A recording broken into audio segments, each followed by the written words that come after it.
at Private Label, and today we are making a new unit. Yay! And we also are going to do a brand new method today, and I can't wait to tell you guys all about it. But before we get started, let me let you guys know what we're working with today. So first we have our 18-inch frontal, and it's on pretty standard. I'll go into more details about that in a second. And then we also have a 22-inch here. We have a 20-inch, and we have our 18-inch that's going to bring out our 18-inch frontal we have here. So stay tuned to see how we customize and style this unit today. So before I get started, let's go into details about what we have going on here today. So I was on YouTube, of course, boosting up my skills as well, just like everyone else. And I found a new method that I want to try. So typically when I style my units, I don't usually go ear to ear. I was not in the past in love with sewing over the thick part of the sewing cap of units, and the reason was because is that sometimes I feel like it gives the illusion that it's more bulky. But what I'm going to do to try to incorporate this method is I'm still going to use my typical way of making wigs by making sure that I still cut the wefts to avoid the additional lump that it may cause. So I'm just going to spin her around and let you guys take a closer look at her. Please don't crucify my lines here. I know they are a little not that straight. But okay, guys, this is what Miss Bubbles is working with today. And what I did with the frontal piece is, as always, when you're making a frontal unit, you just make sure that the cap is slightly around a half an inch to an inch above the hairline nape, and that kind of help make sure that the unit is flat. And of course, when you get to sewing the side of the ear, you always want to make sure that this side is straight down, even though the center portion is kind of slightly above the head. So yes, when you're making the wig, she looks a little crazy. It looks like her hair is about to fall off her head, but that's okay. It only looks that way when you're making the wig. So I'm about to get started. Of course, I have my 10 to 15 needles, like I always do, prepped over here on the side to kind of help speed up the process. So we're going to go ahead and get started with sewing here. It doesn't matter which side that you start sewing on when you start making your wig. I just always start with the right because I'm a righty.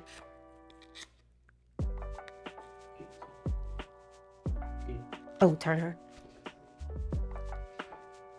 All right.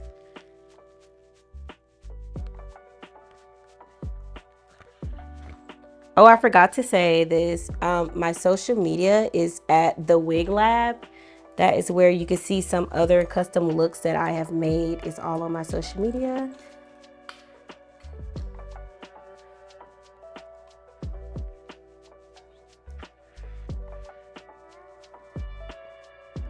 So let me know if you guys in the comments, if you guys have tried this method before with the Sharpie marker. I'm really excited about it. I'm hoping that with the Sharpies, maybe I can cut back on the amount of T-pins I use, but I don't know. We'll see how this goes. Let me know if you guys use this method or do you guys prefer the T-pins?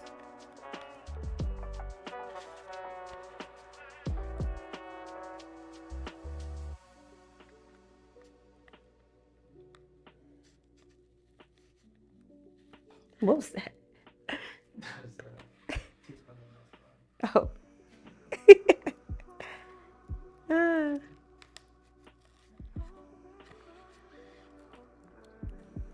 And again, guys, I am using the nylon thread again today. I think moving forward, I will be only using nylon thread for my units.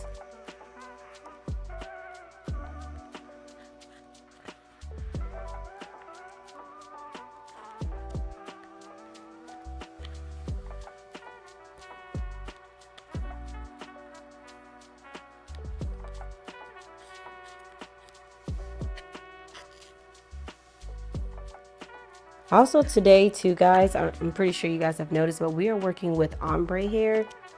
So that ombre means when it kind of starts off with the natural color and fades into any different shade of colors that you would like for your wig to be.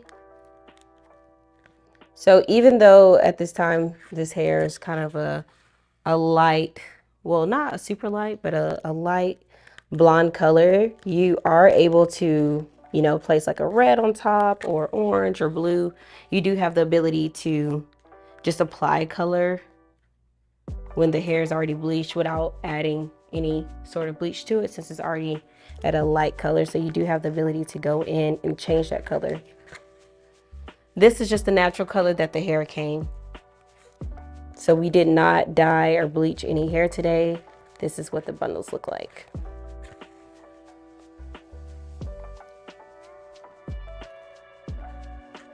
So I'm just going to continue to sew and make sure that this frontal is nice and secure. So I will say so far, I actually kind of like the line. It makes me feel like I'm actually know where I'm sewing. So we'll see how this goes.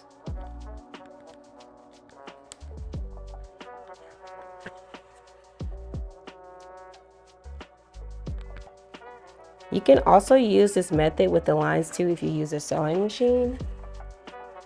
And I got this method from drawing on the lines from Amber Renee on YouTube.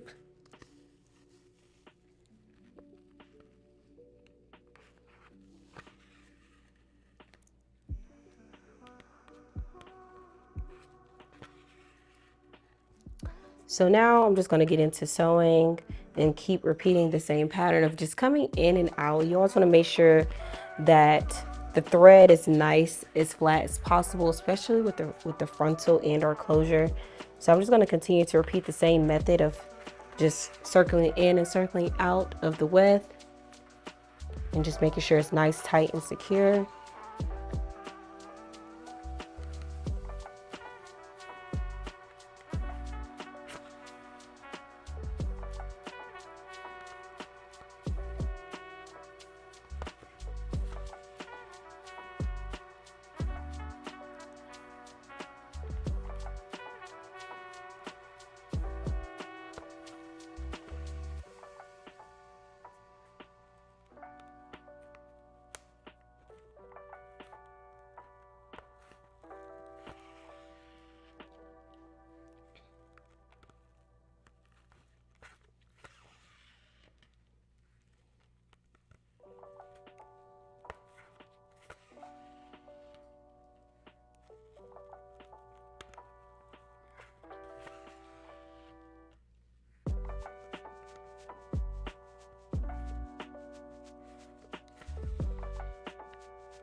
So today the ladies and I were having a conversation about body wave versus straight hair. Do you guys prefer body wave over straight hair?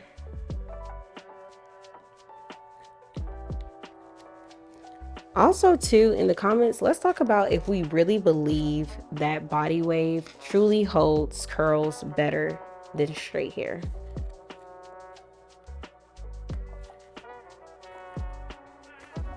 Because I know for me, most times I go straight in and just go with straight hair. And I just curl the hair. But a lot of times I hear the feedback that a lot of people feel like body waves holds curls better. But personally, I don't really see the difference. I think straight hair versus body wave is totally just preference.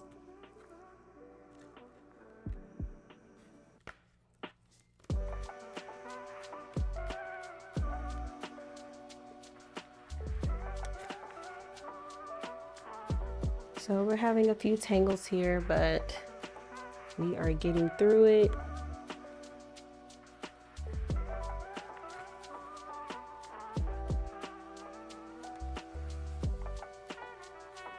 Let me tilt her a little this way. Well, probably come this way now so you guys can see us. See where we are. I'm gonna tilt her a little bit that way.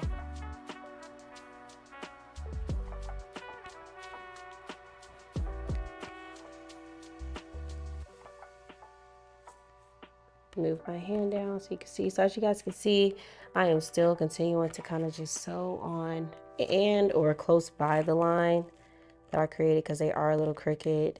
I guess I'll get better with that part over time.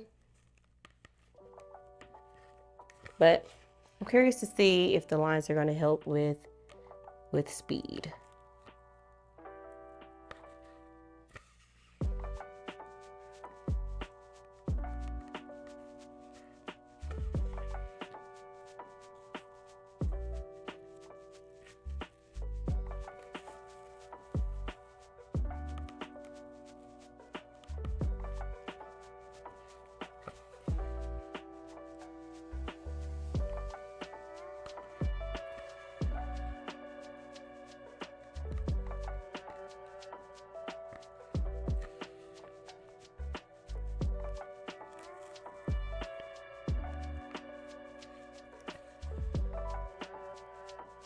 All I gotta say is this ombre color is perfect for us going into the fall.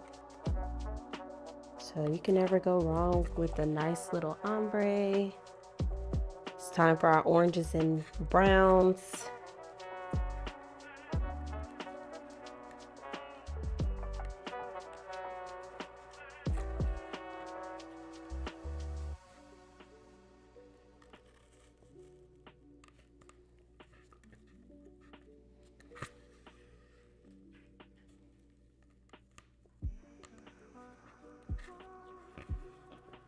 So we are almost done with the frontal, but I want to continue to sew.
And before I get started with sewing in my bundles, I will explain why some of the lines go straight and then they kind of go across at the top.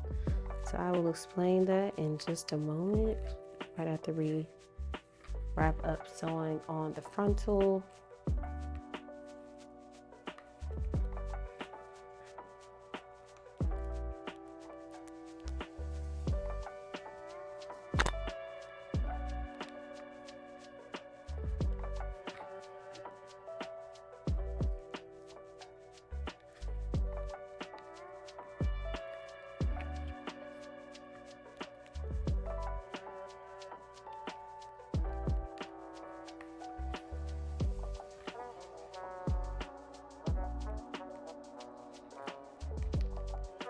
Now I'm just going to remove this T-pin that I have here securing down the frontal. And again, you don't have to have the T-pins there. I just prefer to secure down my tracks with T-pins. That way I'm not trying to hold the track in place and also hold the hair in place and try to sew all at the same time. But if you're great at multitasking, I guess go for it.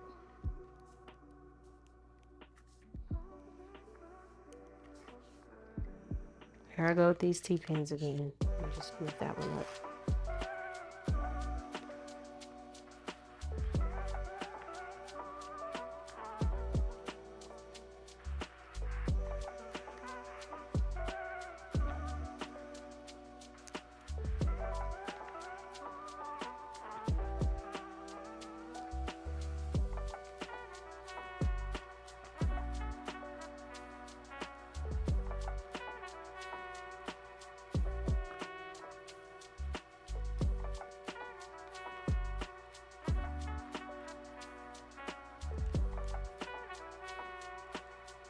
So as we begin to reach the end of the frontal stitching, we want to make sure that we always go in with our double knot at the end to make sure it's nice and secure before cutting and moving into our bundles.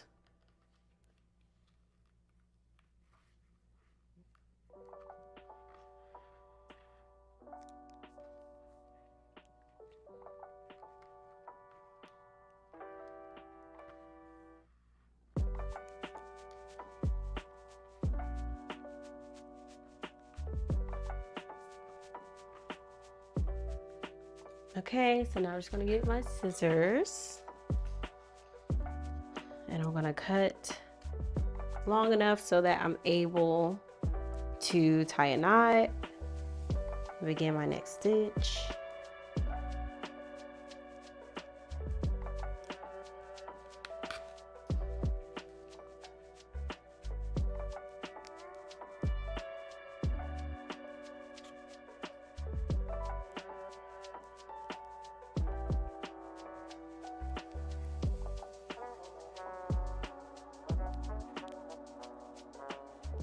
Perfect. So now we have our double knot. I'm just gonna go back in with my scissors here. If you guys haven't noticed, my favorite color is pink. I'm a Barbie girl in a Barbie world. Shout out to all the Barbs out there. Okay, so next, I'm just gonna like rotate her head around so you guys can see in detail. I'm just gonna spin her. Actually, let me just keep her straight and spin her and show the top back. Okay, and then this side. So what I did first is I started at the very bottom, and again, I don't usually like to sew on this thick band line. So what I want to do is I want to try combining some methods I've seen, because I always like to cut my wefts. I'm still not into the whole flip over method because it just makes the wigs kind of lumpy.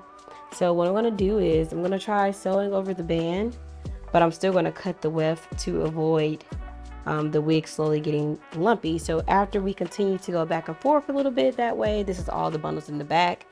Then obviously when we get to the front, when we get by the frontal, we don't like it to be lumpy up here at the top. So what we do is we're just going to go straight across versus continuing to go side by side to kind of bring in the illusion, I guess, of a middle of the head being full, I guess. Yeah. So let's see how this goes. And let me know what you guys think about this method.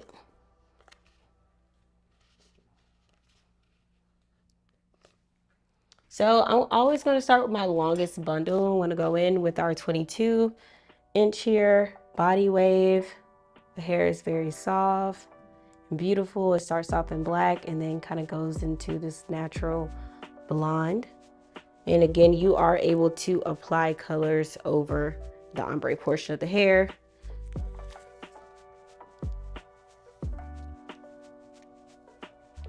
I am still going to double track my third bundle.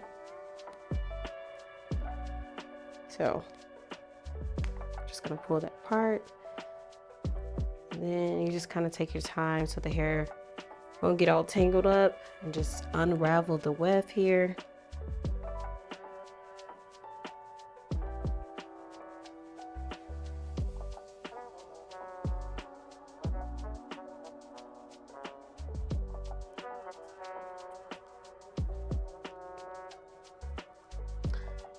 Okay, and we have a little bit of thread left from the last one, so I'm just gonna take this and begin stitching. I'm just gonna turn this to the side so you guys can see. I'm just gonna start with the end of the line that I drew on.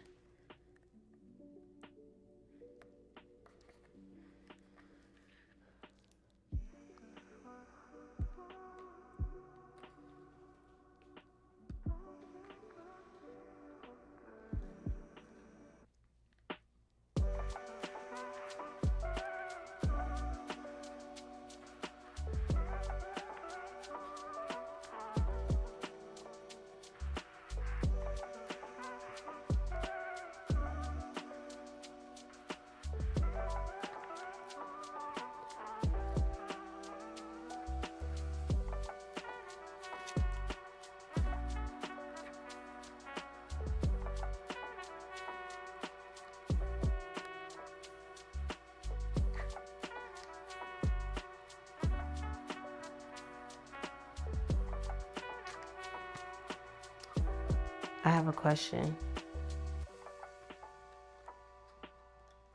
Oh, I can ask it. Is it bad for me to ask you questions during recordings? No. Okay, cool. You know, like the little the mannequin heads that they have that is a person's face? Do we have any of those? We have one that's not really like. She's not a cute one. She's not cute. Okay. Next time, I think I'm gonna bring mine because I was thinking like it'll look better if at the end, like when we get to the styling portion, where yeah, you know, so she can look a little better. I mean, Miss Bubbles is cool and all, but you know, she's just pink. She don't have no eyes, nothing. So it can at least look like a person. Maybe I should try that.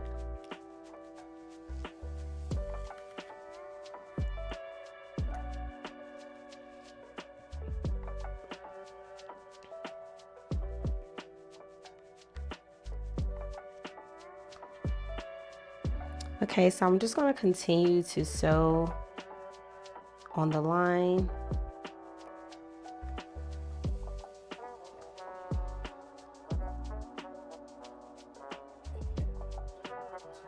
Oh yeah.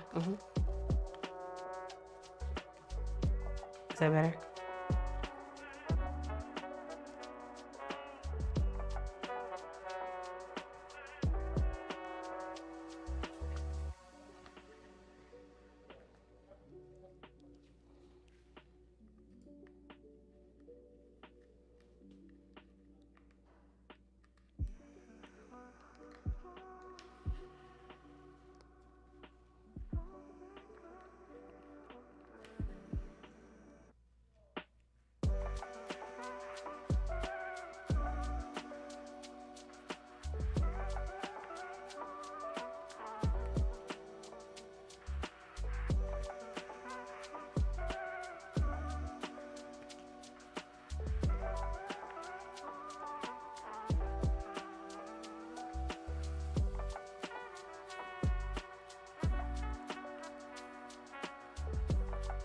So I will say that when you attempt to sew over the thick band line on the end, it's a little tougher to get the needle through, but so just be careful and just try to take your time when you get to the thick band portion of the wig.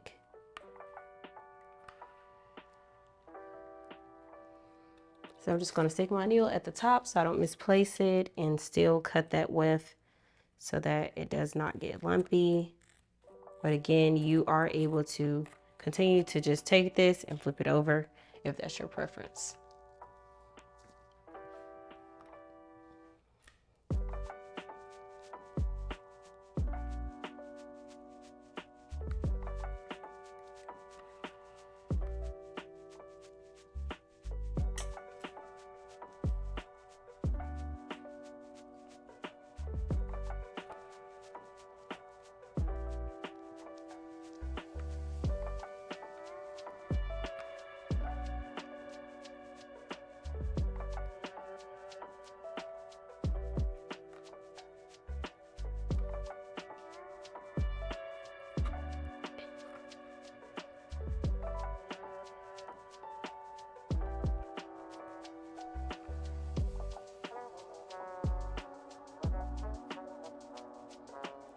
I'm just gonna go back through this one more time just to make sure it's nice and secure.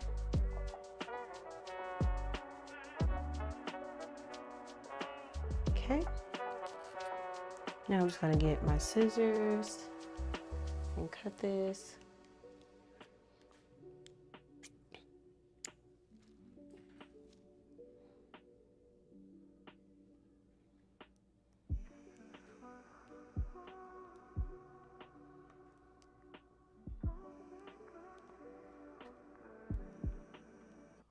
And again, you just, after you cut it, you just double knot it to make sure it's nice and secure. And I'm just gonna cut the excess thread off.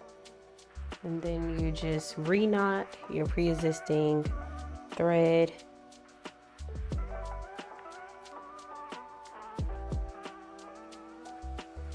Okay, perfect. So Now I am going to begin sewing on my next row.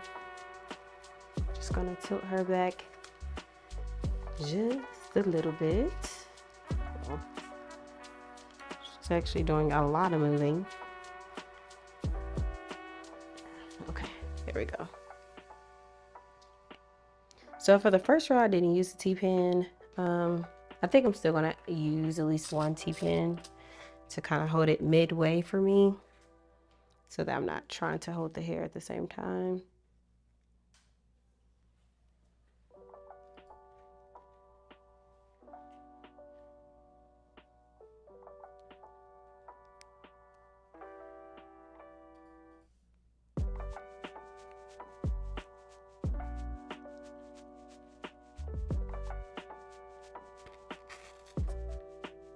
Okay, yeah, I think that's a little easier.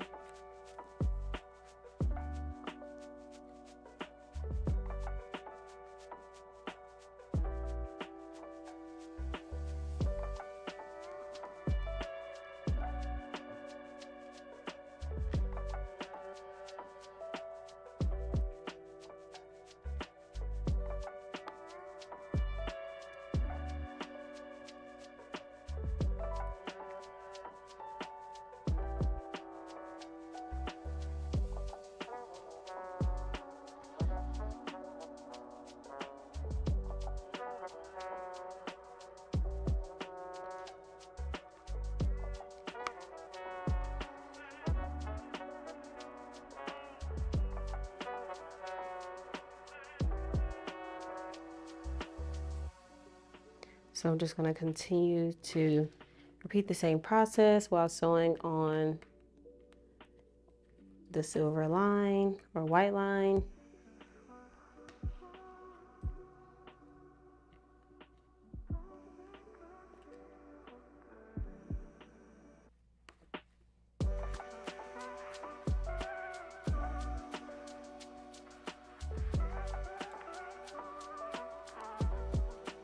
And again, this hair is an 18-inch frontal, a 18, 20, 22-inch body wave. And it already comes with the ombre effect, so you're able to just apply color on it.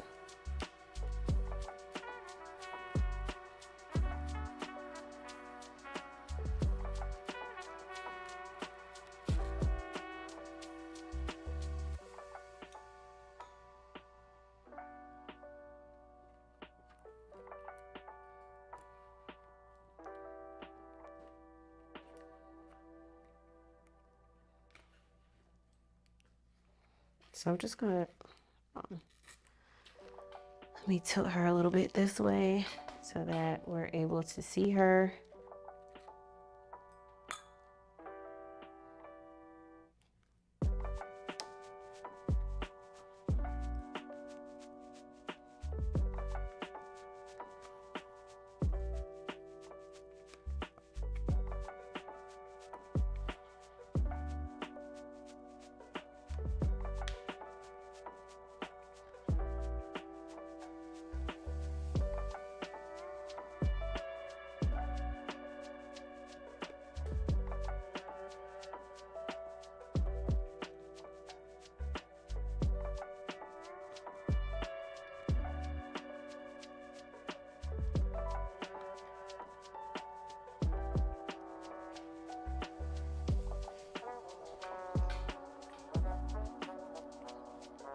Okay. Okay. Hopefully you guys can see her well.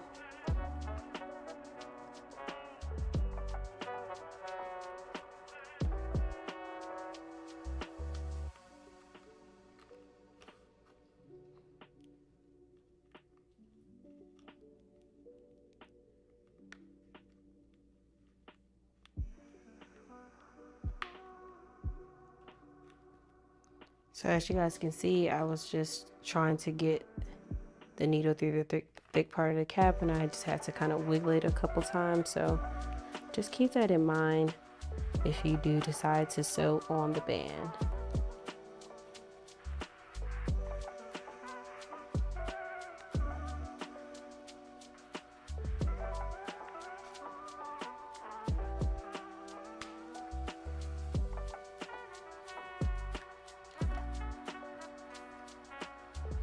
So I'm going to grab my scissors now that I am reaching another end of a row here. And I'm just going to cut it.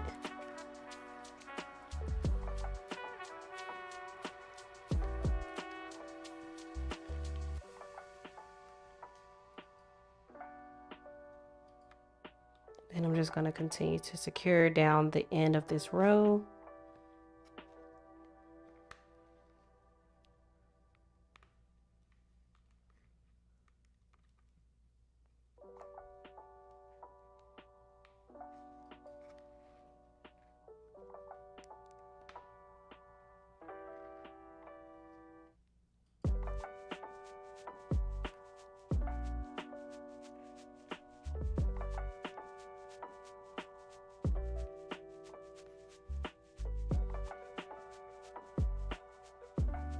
Okay, perfect. So now I'm at the end. I'm just gonna get right my scissors here and cut it.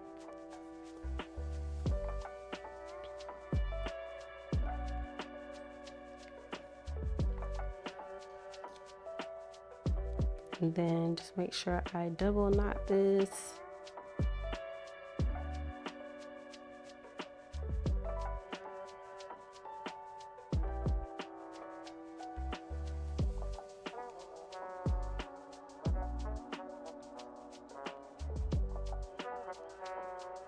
Okay, this one is a little short.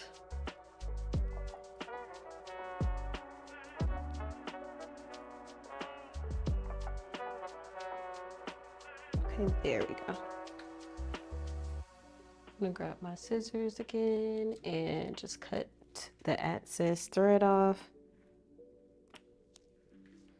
And I'm also gonna go back and cut the beginning of the thread from the previous row. It's sticking up just to make sure that we don't have any thread up and highlighted. We don't want to see that. All right, now we are going in with our third line that we drew on. We're about to start sewing on that line. So far, I really like the lines though. I feel like it helps guide me in when I'm placing the track down versus just saying cap. Oh, you said Turner? Oh. Better? Okay.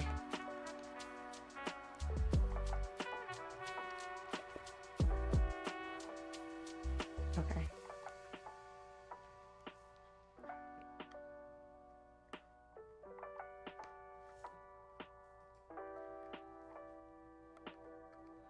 And again, I am still doubling the wefts right now.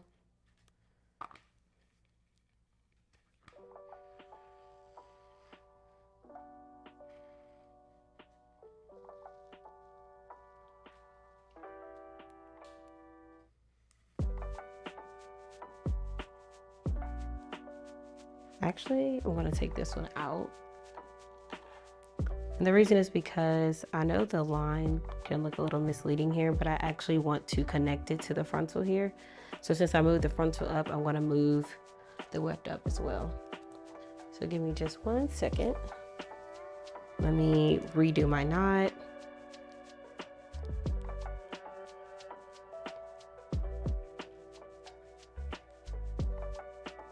Okay, so now we're gonna grab our bundle again and I'm just gonna move it up. So at this step, I am basically connecting the bundle itself to the frontal of the wig cap. And again, we never actually sew on the thick part of the weft. So every time you're using a closure and or frontal, it is just like this thick part of the cap right here. You always have that part on the closure or frontal as well, but just never really sew on it, just so close to it.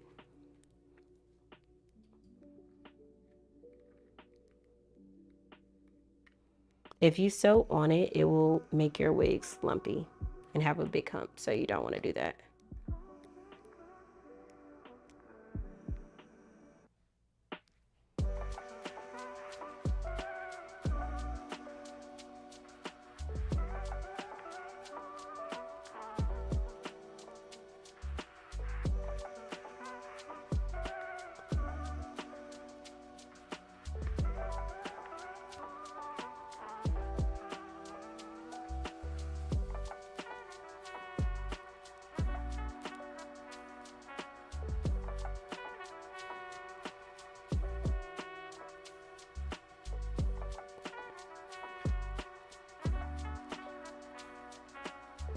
Okay, so now you can see that it is very close together, but it's not quite touching each other, which is good. And now you just continue to follow the same process as before, where you just sew close and or on the white line.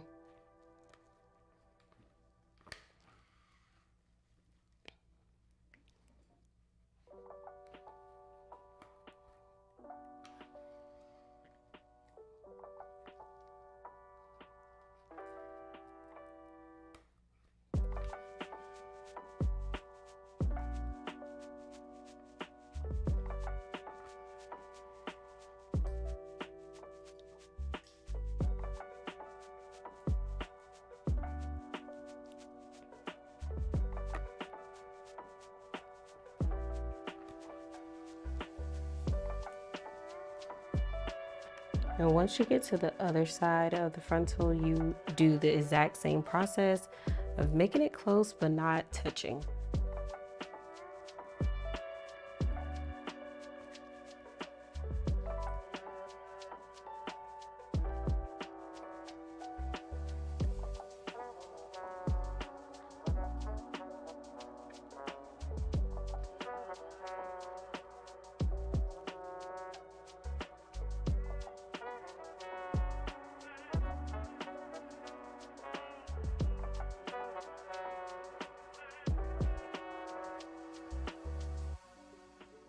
So I'm just gonna rotate her a little bit.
Okay, so now I'm going to rotate her on this side so that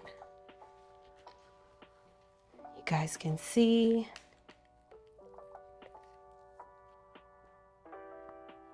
Then I'm just going to continue to follow the same process of just sewing on the line.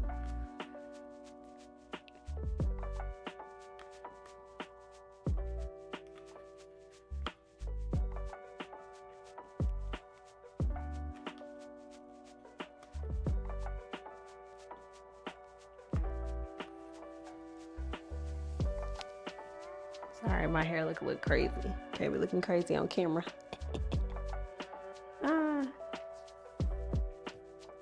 Okay. It's a mirror over here that y'all can't see.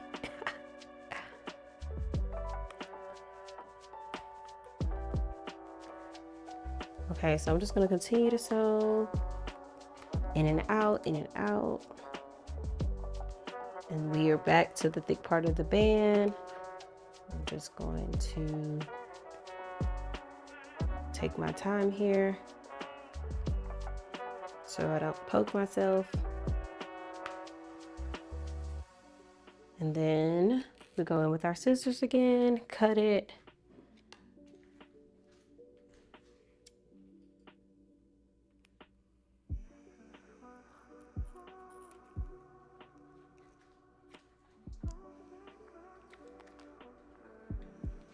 And then I'm just going to continue to sew to the end of this row and then double knot it.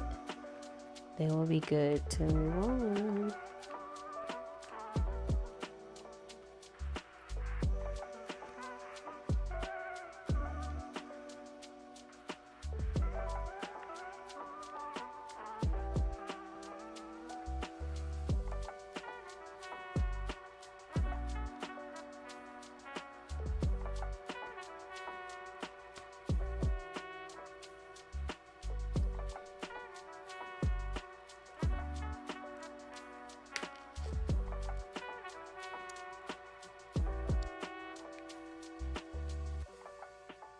So I got a little piece of thread here. I guess I'll just use the little piece I have. So I'm just gonna knot it again. Then I'm also going to double knot it over here.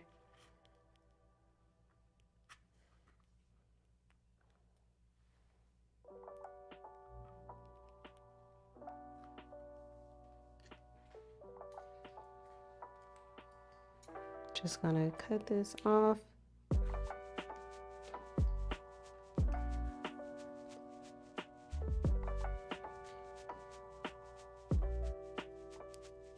Just going to finish unrolling this row.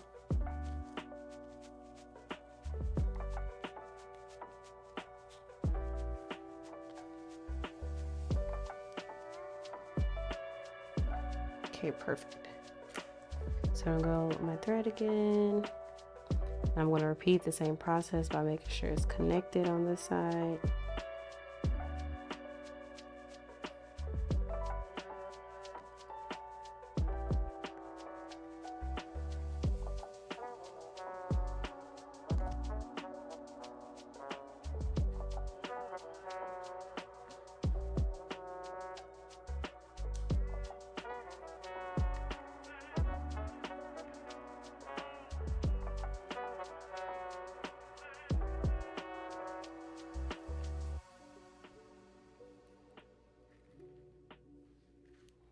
So for this one, I think I want to use a T-pin. So I'm just gonna, after I've already secured it, I'm just gonna go back in with the T-pin to hold the track in place.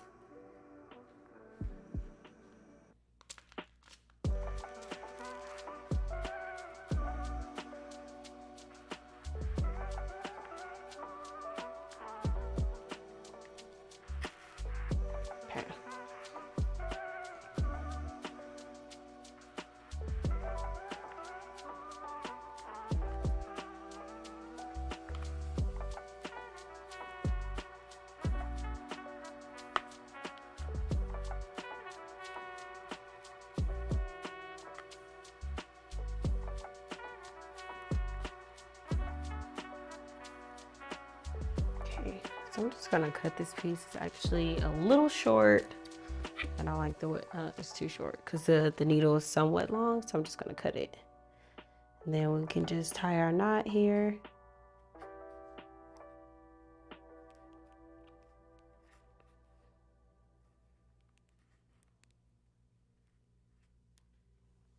Boom, there we go.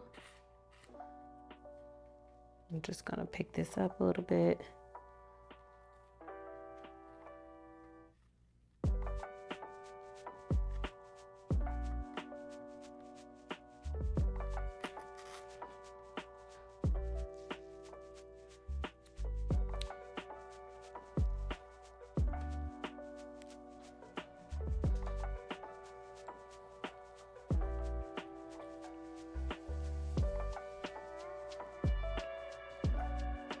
So now I'm just gonna go back in and continue to sew this row.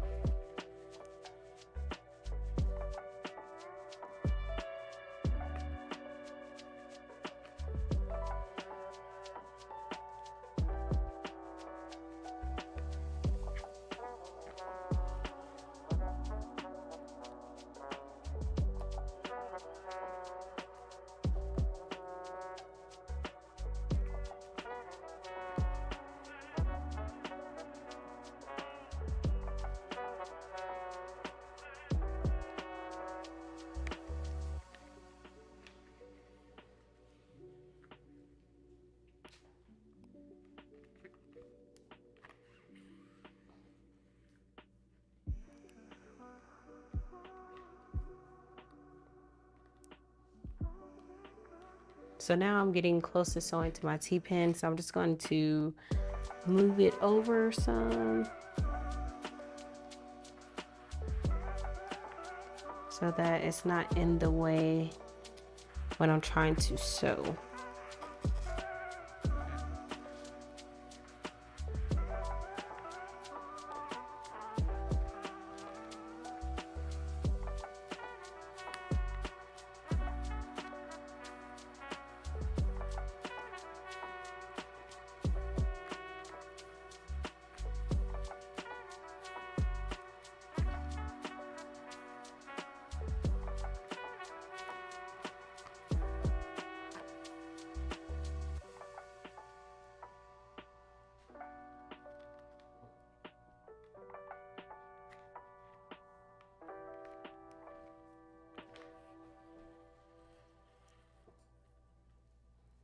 So you just continue to just go in and out and make sure it's nice and tight and secure.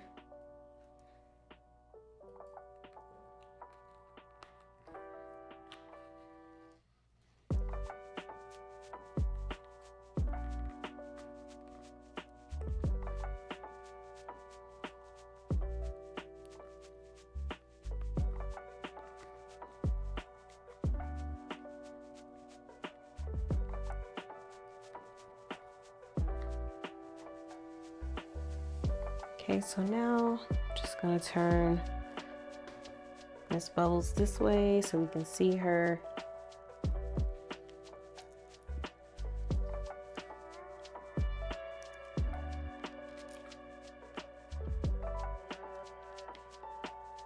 Going to remove the T-pin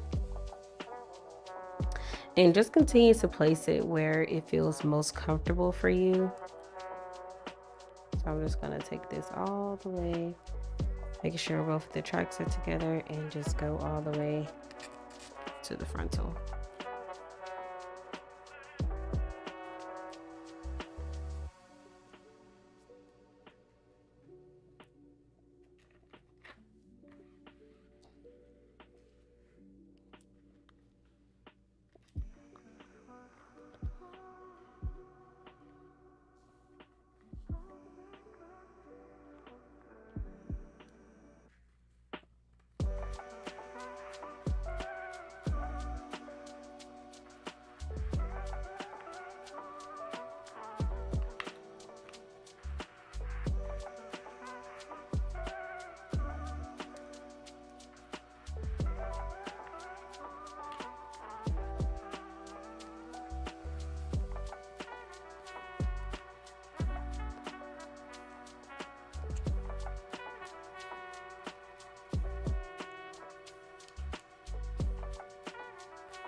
So now I'm just going to continue to sew. Well, actually, before I continue, I'm actually going to cut off the excess hair to ensure that I'm not sewing on the part that I don't want to sew on. So I'm just going to cut off the excess hair here. Look at where it's at, place it where I want it to be, and then go in with your nice clean cut scissors.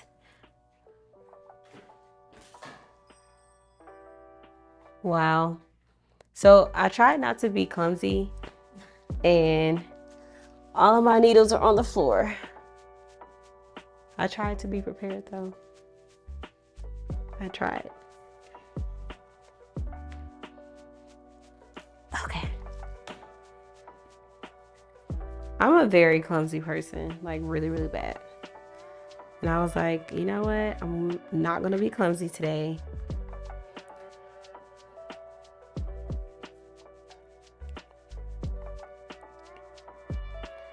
But I'm so excited to style her. Like, I'm over here thinking, like, what do I want to do to her? I don't know what I want to do. I'm thinking crimps, maybe. I don't know if we should do a ponytail or if we should do down. I don't know. Still deciding.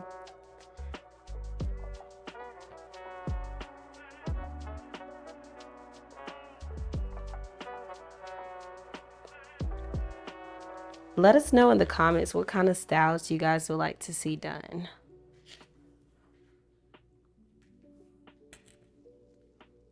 That way, next time, I may be able to do one of the styles that you guys would want to see.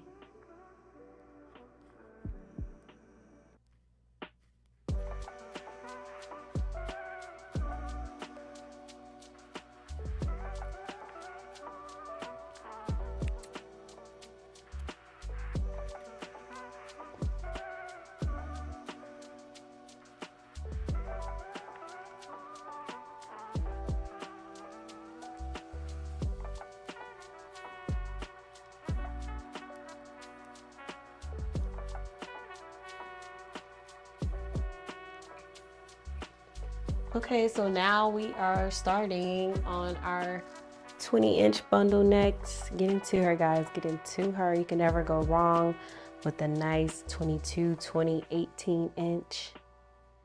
It's not too long, not too short, but good for every day.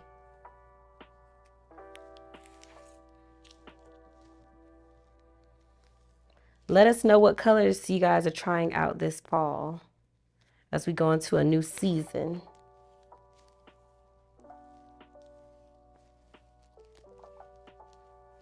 I know for me, I definitely said I want to do burgundy next. I really want to do burgundy, so I'm pretty sure that's going to be my next color. I don't know why my hair looks crazy on this side, but anyway, I'm definitely going to do a nice burgundy. I don't know if I want to do a bob or kind of like this length I have on today, which is like an 18. But let me know what look y'all think I should try next. If I should do a bob or long, I don't really know. But I think burgundy is definitely the color for the fall. So again, I'm just going to repeat the same process again. We are now going in with our 20-inch body wave here, ombre, and we are repeating the same process, making sure that the width is connected to the frontal, but not actually sewing on the frontal.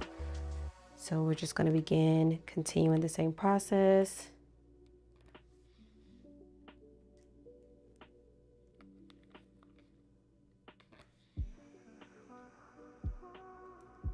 Oh no, did I?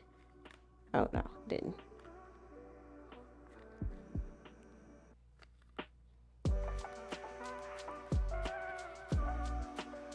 So I'm just going to continue to sew.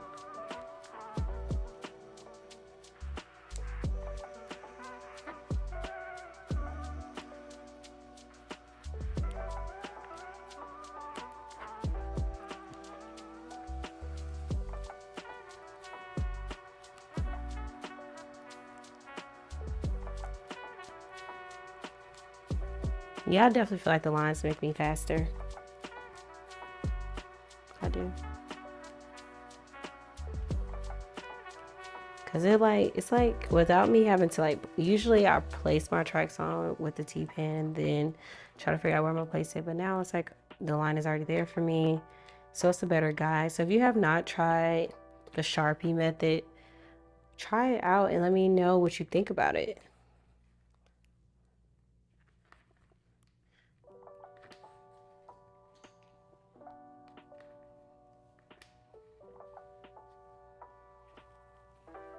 So I'm just gonna lay her head back so you guys can see.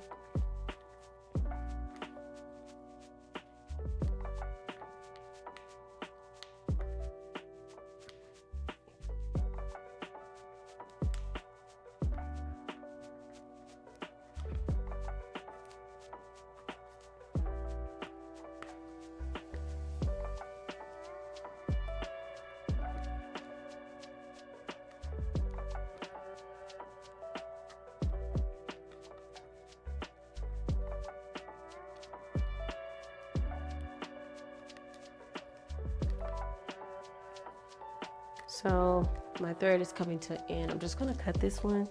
It's a little short, so I'm not gonna knot it. I'm just gonna sew over it. This is another method I do sometimes when I'm sewing. You just have to make sure that you sew over the last part of the thread where it's still open, otherwise it will unravel. So it's a cool little trick if your thread is too short and you don't want to cut it.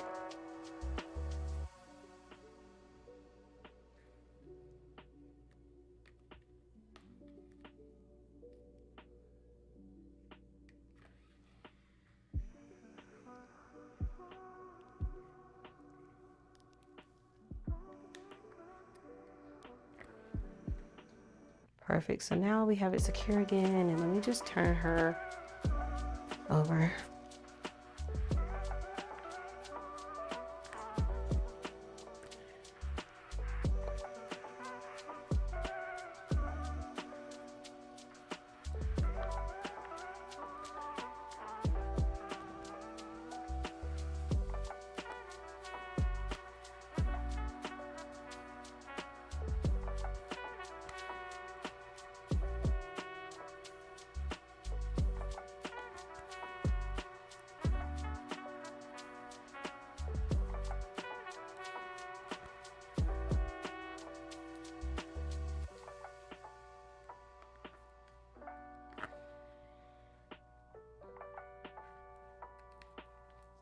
Okay, so now I'm gonna go back in with my scissors again, and I'm going to cut this.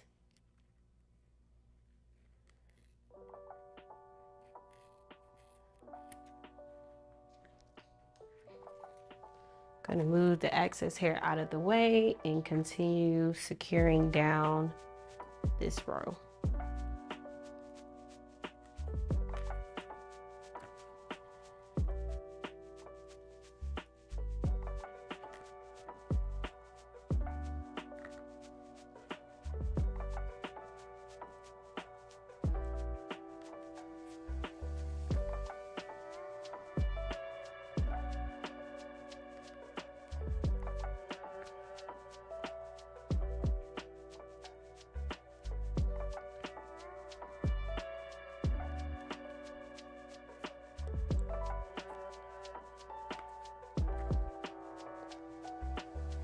Perfect. Now this row is nice and secure. We're gonna go with our scissors again and just repeat the process of cutting it. And then also knotting the end of the thread that we were just using.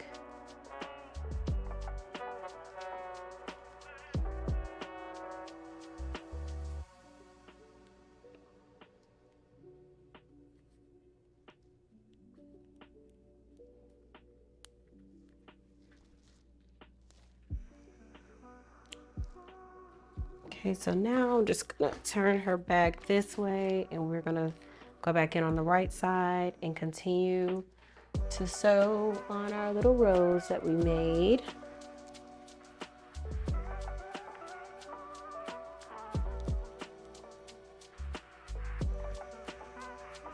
Let me cut this piece of thread that's right here.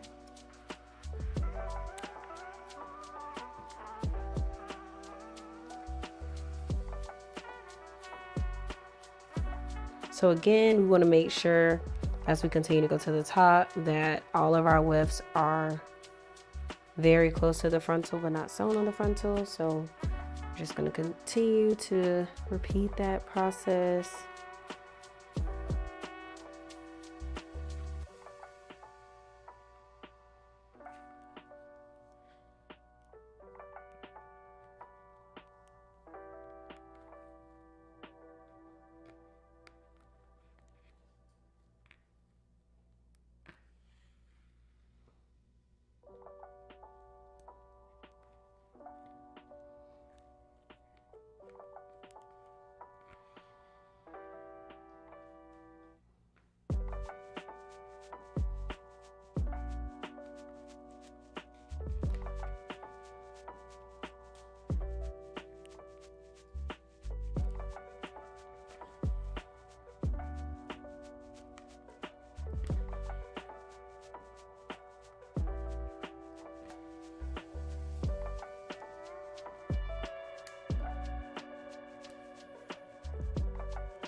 I'm just going to bend her head down a little bit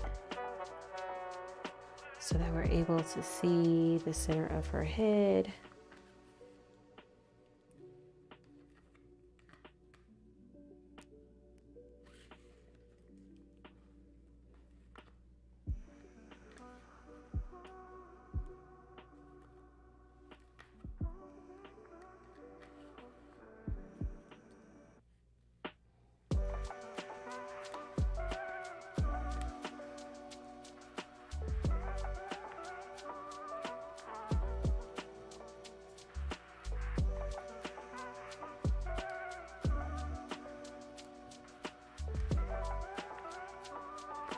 So now I'm just going to turn her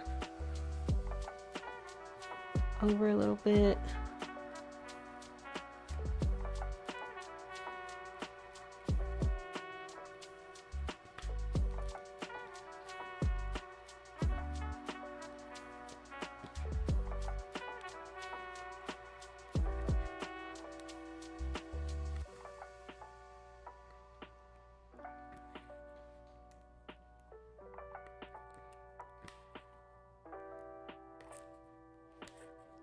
So I'm just going to continue to sew. Then I'm going to repeat the same process. Once I get close, I am going to go on with my scissors and cut the excess hair so that I am not on accident sewing into the frontal. So I'm just going to take my pin here and just stick it in to secure it and go in with my scissors. I'm just going to cut it as close as possible. See, we have our excess hair.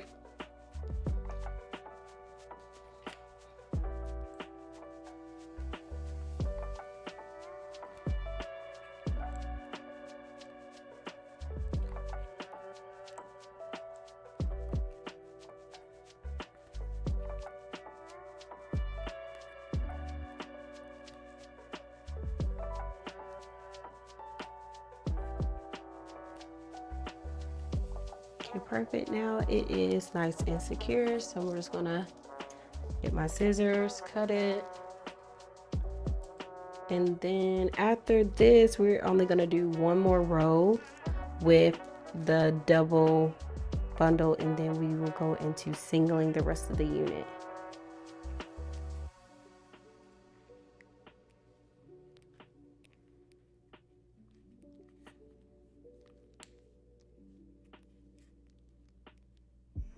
Okay, if I can tie it. Okay, there we go.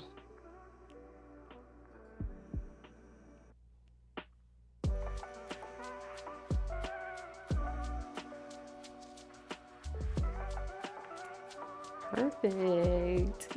Yay. I'm so excited.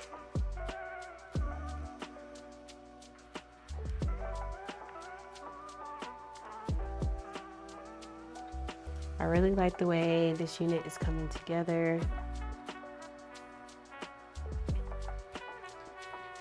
In my next video, I will actually go into detail as to how I applied the lines.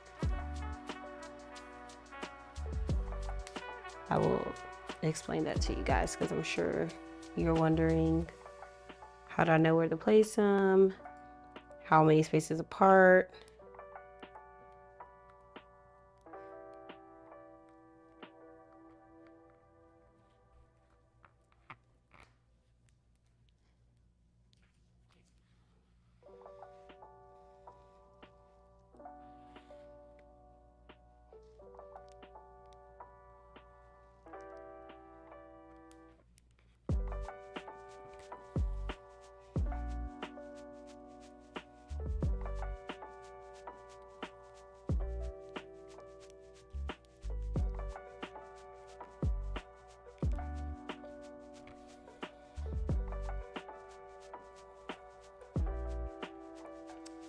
And again, guys, if you want to check out some of my work or have questions about this unit I'm making today, you can check out my Instagram at the Wig Lab.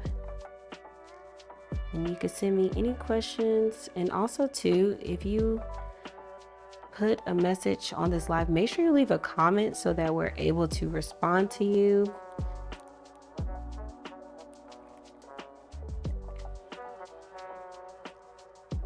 I think on the last live too, one of the questions was, how many bundles do we recommend? We recommend that you use at least 3 bundles, regardless if you're using a frontal or a closure. If you're doing a bob, I would say you can't go wrong with 2 bundles, but depending on, like for me, I have a really big head, so I always like to use 2.5 when I'm making bobs for myself, and my head is a 23, so it depends on what the client prefers. But if they have a larger head, I recommend 2.5 bundles, but for all of the smaller head ladies, 2 bundles will work.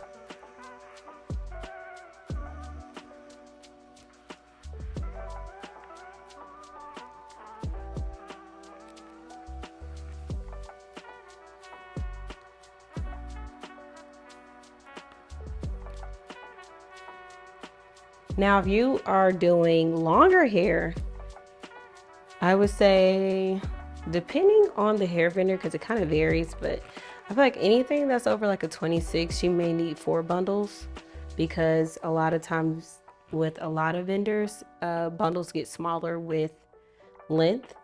So just keep that in mind, that you may need 4 bundles with 26 and up.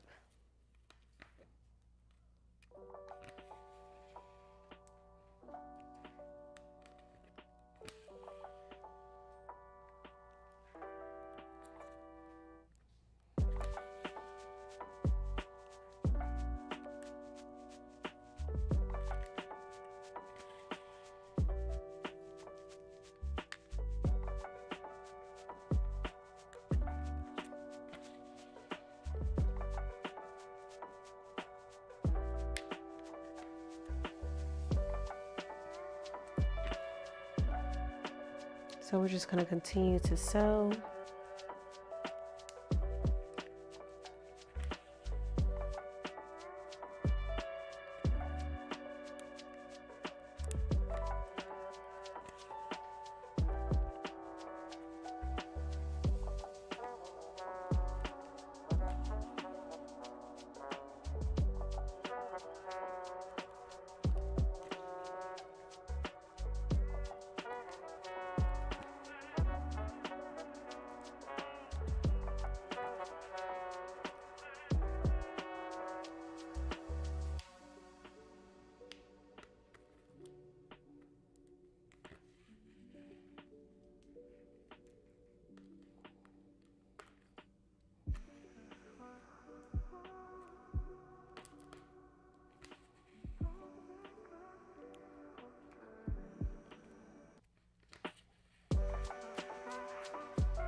Just gonna move her head down a little bit.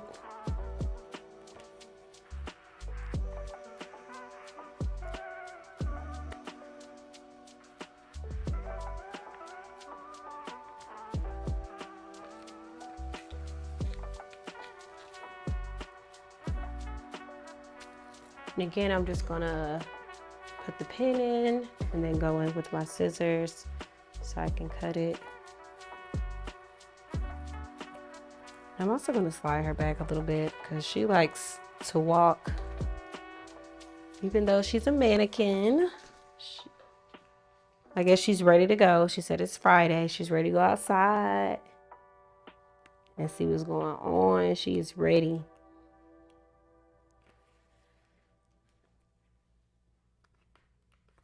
Hold your horses, Miss Bubbles. You're not going nowhere yet, girl. Not yet.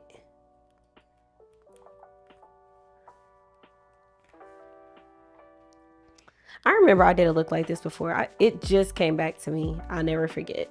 So it was my junior prom in high school.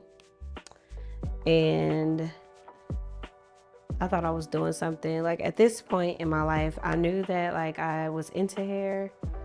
And I had started dyeing hair a little bit, but my mom really didn't like me playing in the kitchen. So she was supposed to be giving me this look, y'all, like this with this ombre. And not only did she fry my hair, she left the hair dye on. She came and picked me up from school, checked me out so I can like go get ready for makeup and all this stuff. We had to make a couple stops on the way home. She's like, oh my gosh, I forgot. I left the dye on the hair at home. So during this time, it's like what, 2014, we're not wearing closures and frontals yet. She started the dye. It was like this exact same color. She started the color so high up. My black hair was covering over the brown blonde color. It was just a mess. I was not giving cute, y'all.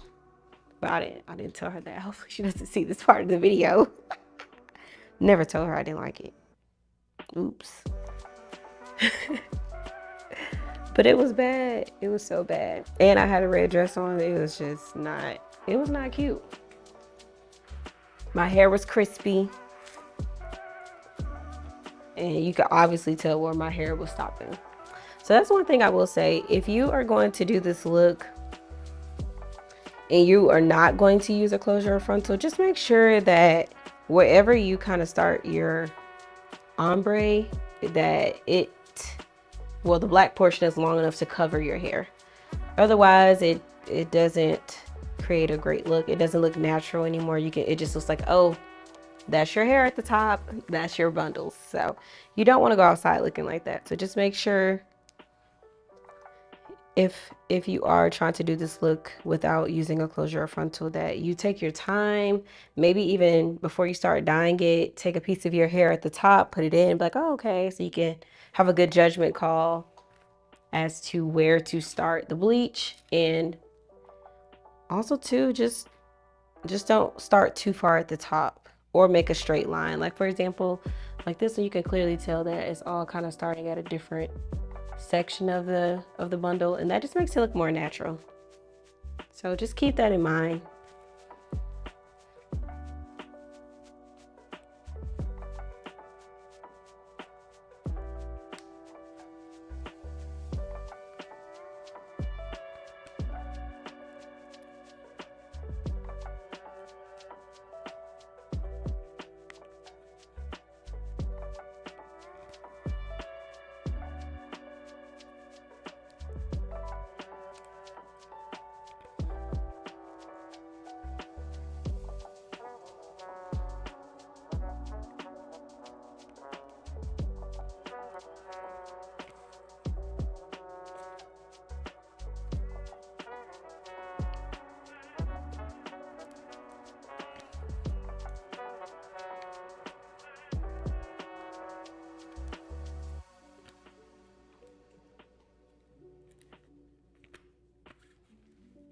So I am on my last row that is actually going, I guess, in the circular motion, and my next few tracks are all going to be going straight.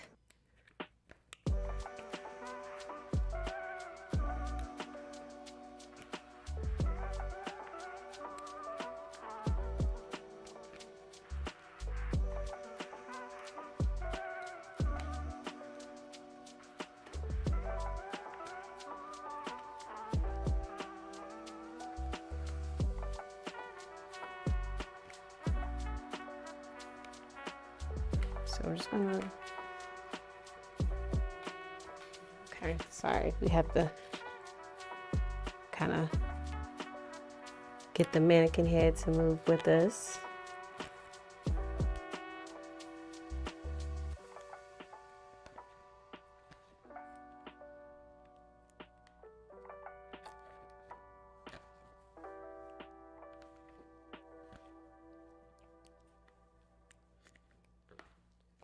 So I'm just gonna stop my needle here because it's getting short.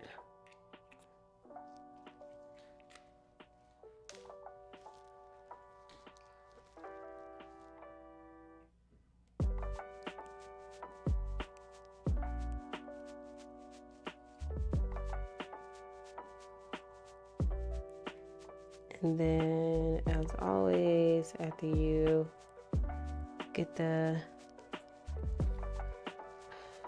knot, you just cut off the excess, and then you grab another needle and keep going. And again, I always recommend starting about 10 to 15 needles for your wig. That usually covers the whole wig, and it avoids you having to keep stopping in the middle of the process and rethreading. So I always do that before I start the video, so that's how I'm always having thread handy and ready to go.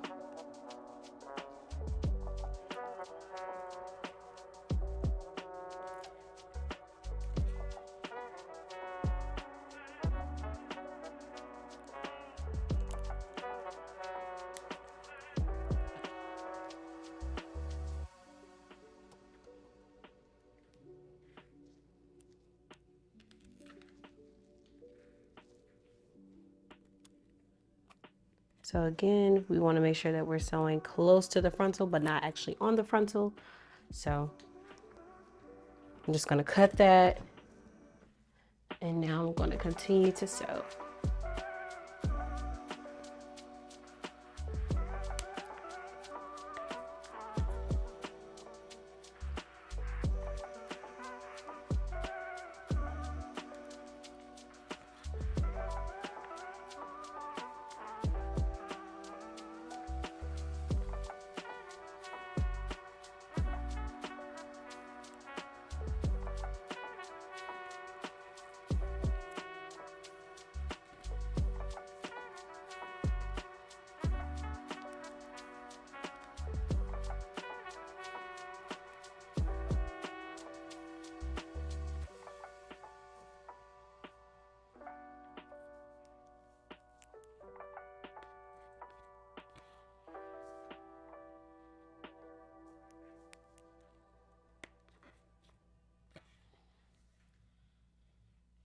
Okay, so now I'm just gonna go in and just make sure this last piece is nice and tight and secure.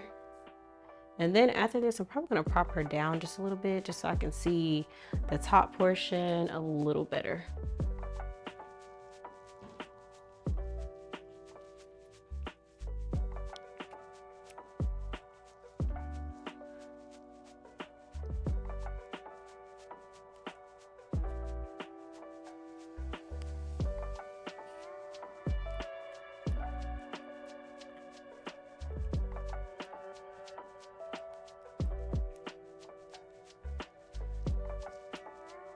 Okay, perfect. Okay, so now we're just gonna take her down a little bit. Oh, that's moving her head. Wrong one. Okay. Okay. There we go. Can y'all see her still?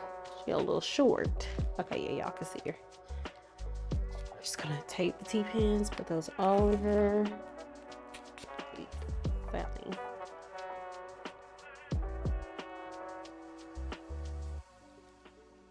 Okay, so I'm gonna get a new knot going here. Then we're gonna go back in with the rest of our 18-inch bundle.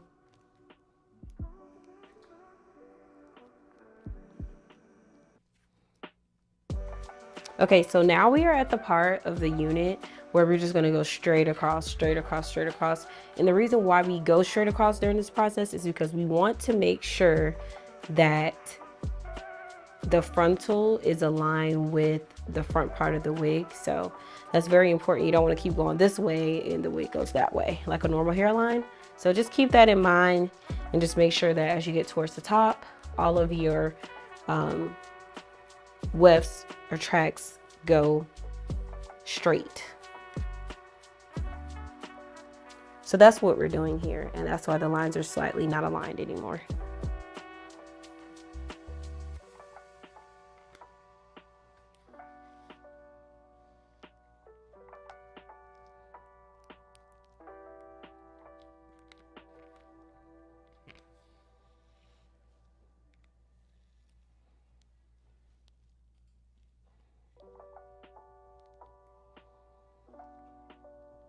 Now we were doing good today. I'm about to, okay, there it goes. We haven't had no knots, which has been great.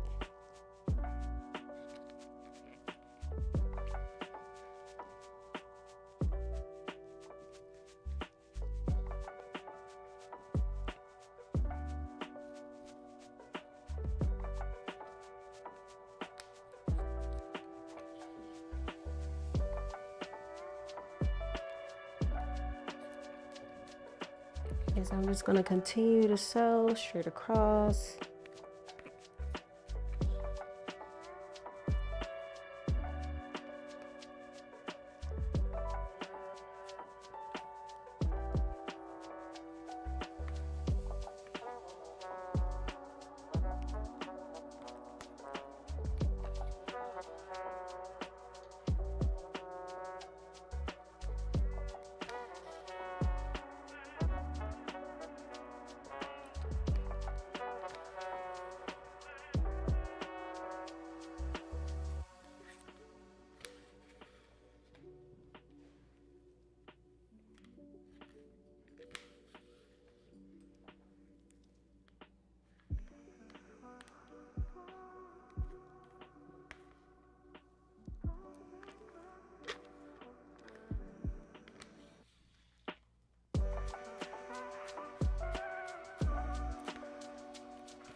And then again, now that we reach the end portion, you do the same thing again where you cut it.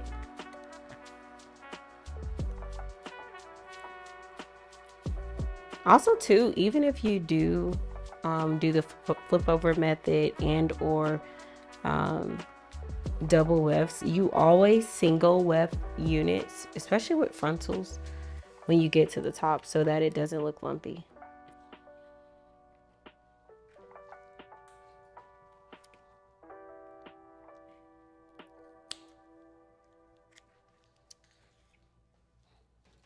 I'm just going to set that over there for a second. And then just secure this part down so that it does not come up.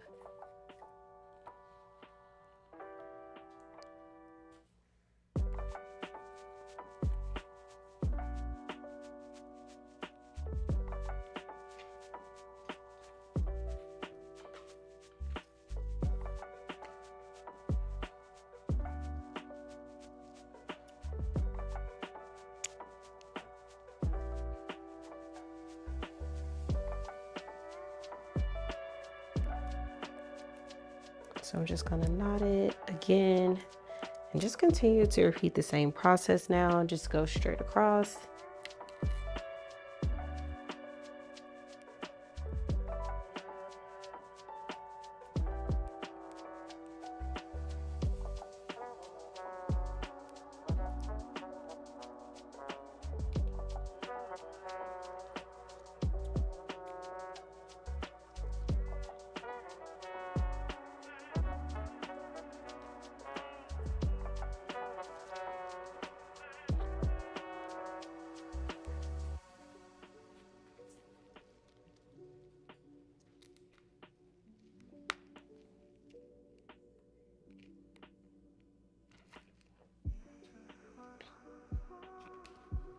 So I'm starting a new row, but I'm repeating the same process, which is just sewing straight across.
Okay, so I'm going to cut this piece to make sure that it is touching the frontal but not sewn on the frontal again. So I'm just going to cut that piece and continue to sew.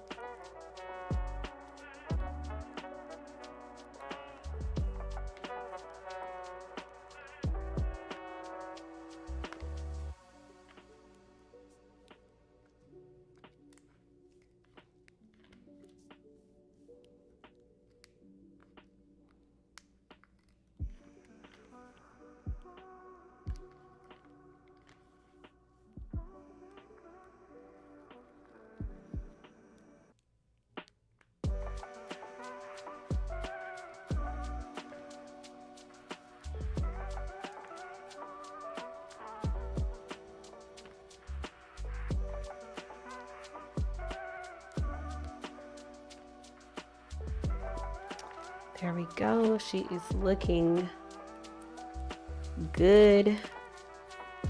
We are almost done sewing on our tracks here. I'll probably go back in and add one more track just because I think my lines were just a little off in one space, but overall I do like the lines, and I think I will be using this for a good amount of my units moving forward. So let me know what you guys think about the line method, if you guys have tried it or want to try it now. But I definitely feel like it helps improve speed as well as kind of having a better eye of where you're placing your tracks. And I also feel like I use less T-pins too, which is good because I sometimes get stumbled up over having a lot of pins through the wig.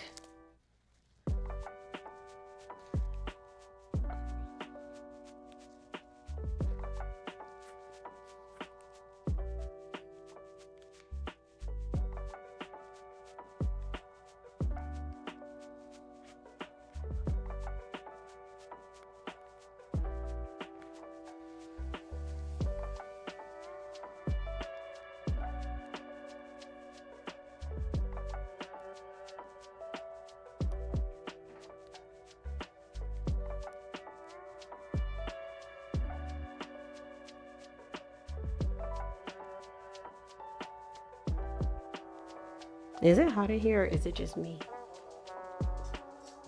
Oh, it's the light. Oh, for real?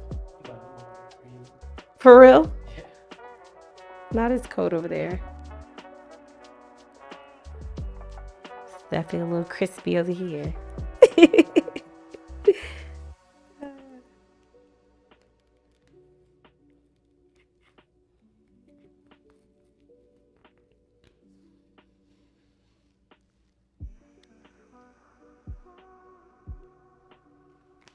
Got it. So even if I film over here in the winter, don't dress like it's winter. Got it. Okay.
So I'm just going to continue to sew.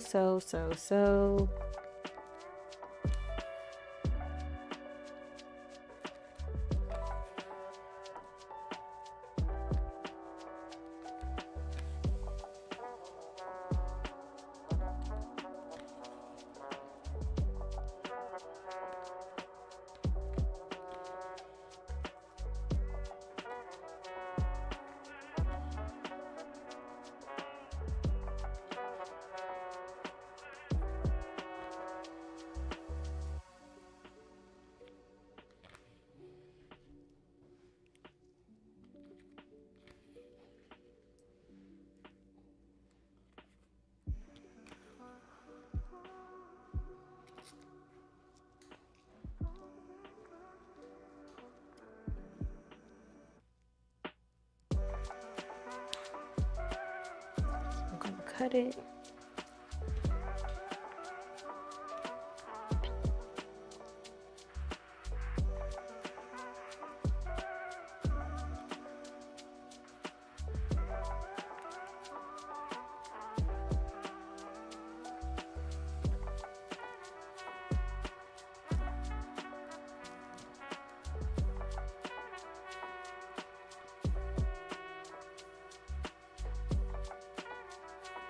Okay, perfect. Now I'm just gonna go back in with my scissors again. And we're just gonna cut this row.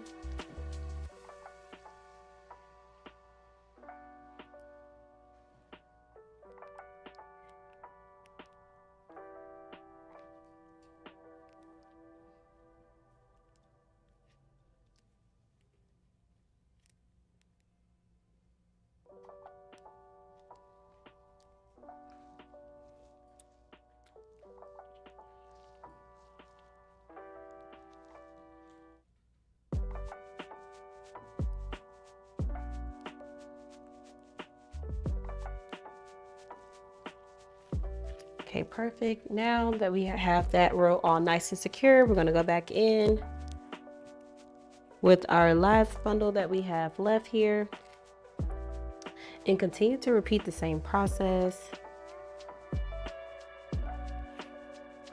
of just sewing straight across. So I'm gonna go back in first a little bit through the frontal weft, add in the bundle and continue to sew this down and secure it and repeat the same process.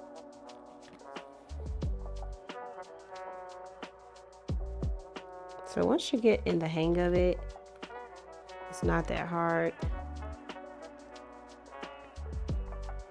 After you kind of get the foundation set by the first track that you do going in a certain direction, it gets easier because you just follow the one below it.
Okay, so I'm going to go back in with my scissors again as we get close to the frontal and just make sure we're not sewing past the frontal.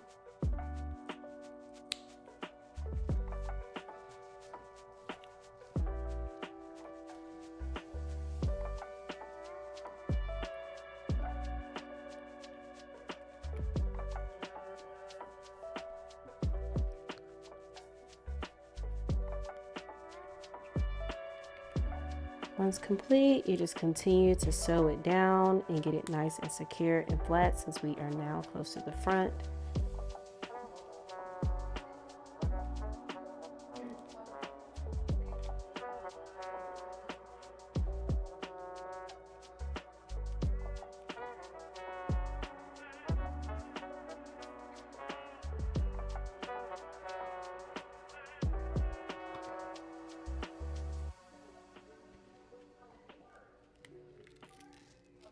Let's stick this back in. We're going to cut it, and we have about 2 more tracks we're going to sew in the front, and then I'll probably go back in and add in 1 track, and I'll show you guys why in just a moment.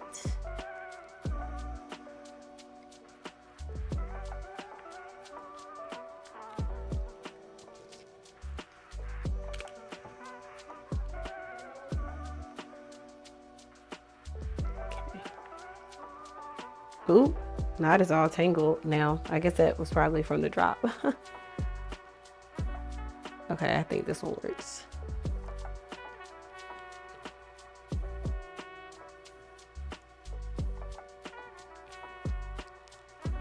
Okay.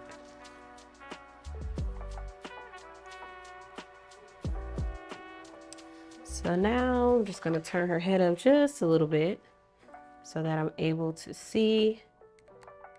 I'm just gonna begin going in with my needle again and then attaching the weft. Oh, it's stuck on my shoe. Maybe I OD'd a little bit with the gems. Okay, there we go.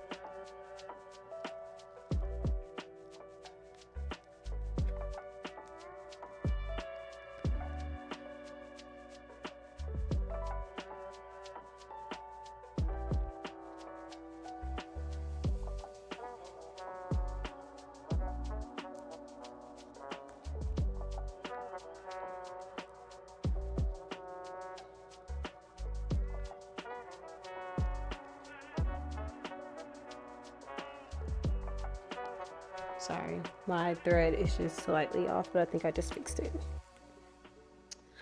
Okay, so now we will just continue to go in and out with sewing.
So as you can see, we are now approaching the last piece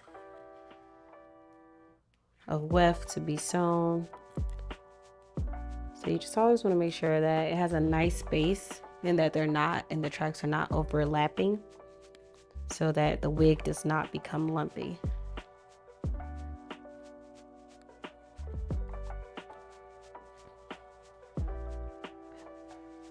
Okay, there we go. We only have one more track left. So I'm just gonna cut this piece here. Okay.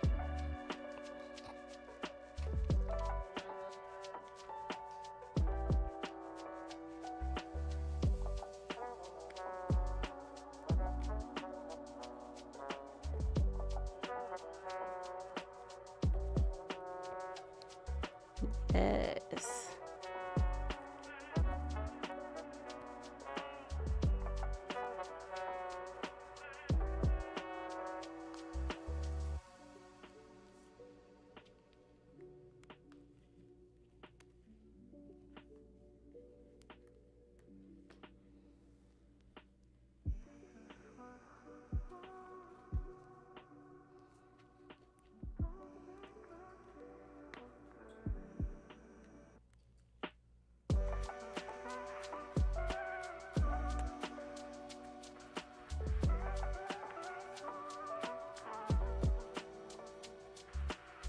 Perfect. Now I'm just gonna lift her up a little bit, sit the needle back in, go in with my scissors.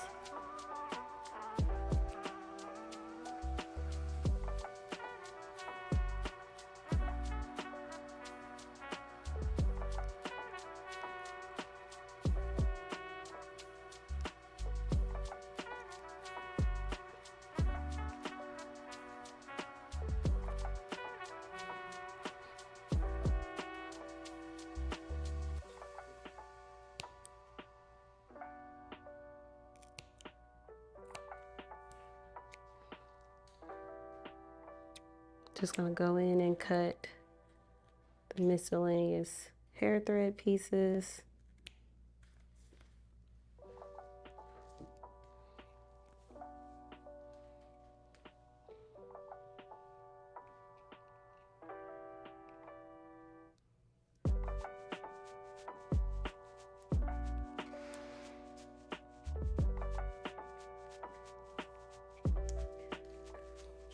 Okay, now we're about to go in with our final track at the top here.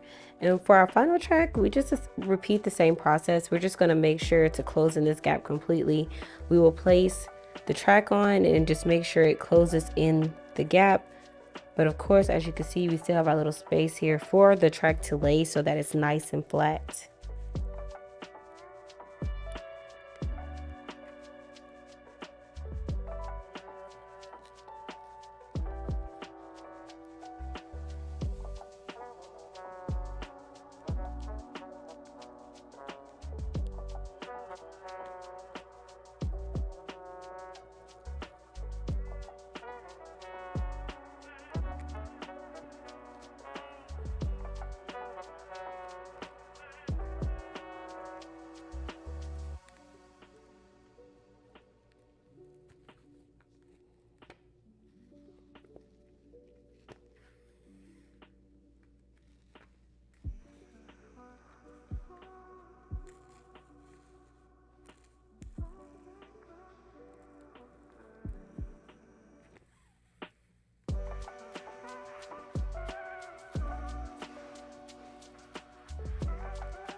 So again, when you get to the top, make sure you connect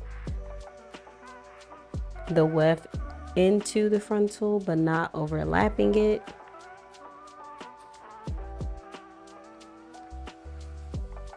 And the reason is because is when you get ready to, let's say, lay down the frontal on top of the weft, you want to be able to have enough, well, you want to be able to have this track close enough to where when you lay it over it, it's not showing the cap and or the back of the frontal piece.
So now that I'm almost at the end on this side, I'm just gonna cut the rest of the track. And as you can see, we just have a little space here at the top left.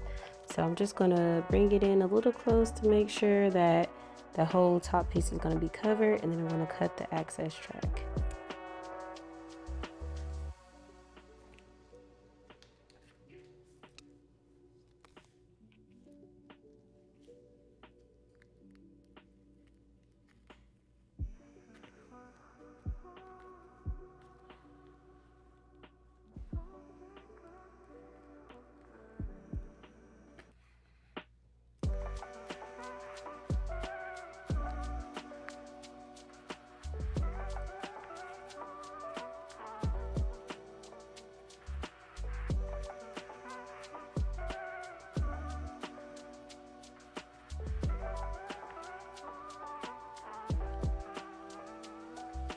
Okay, perfect. Now you guys can see how at the top it's all nice and connected and we don't have any gaps or spaces here. So that way we know we'll have full coverage once we lay down the frontal over the track.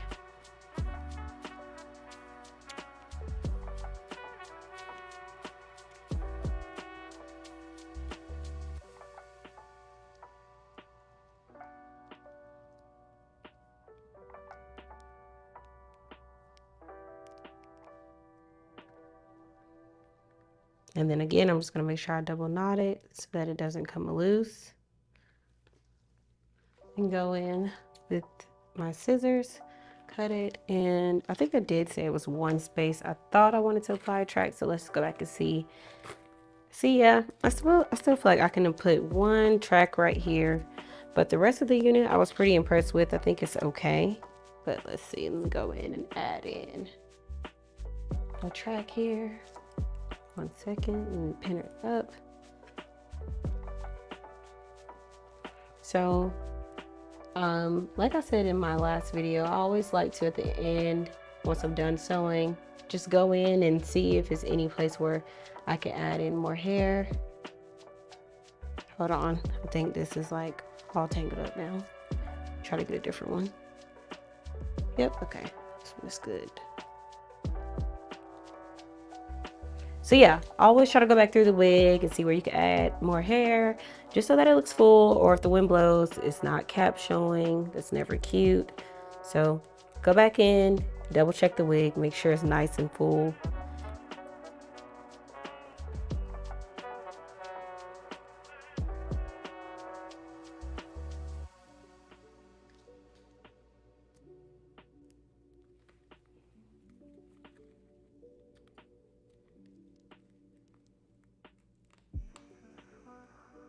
Okay, wait. Just gonna lift that up a little bit more so I can see a little better. I've already gotten used to the lines.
So now as we begin to wrap it up, we're going to repeat the same process still by making sure that we cut off all of the excess hair.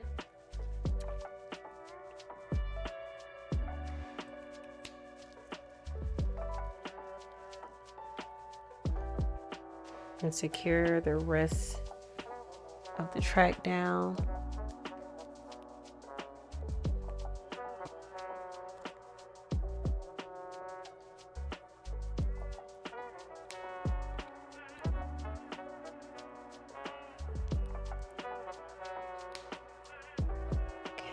Perfect.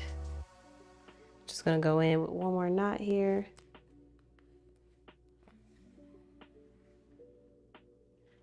Perfect. Now it's nice and secure.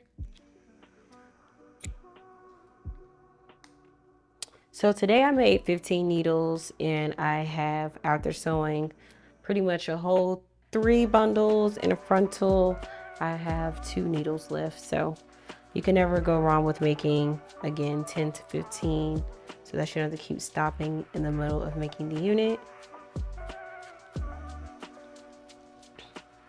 Just gonna cut this off. And now that is it, we are done with the actual wig portion itself. Stay tuned if you want to see her get styled.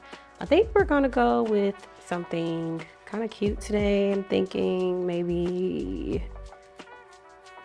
I think we're gonna hit her with some crimps.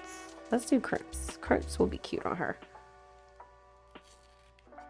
So before I do that, I want to take her off for a second. Actually, let me get set up for this. So 1 second.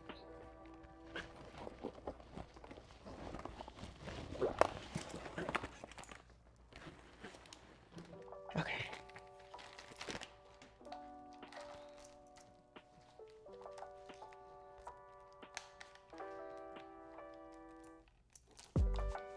Okay, I'm just gonna untangle this.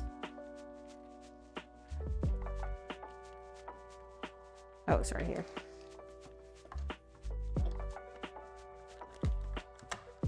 Okay.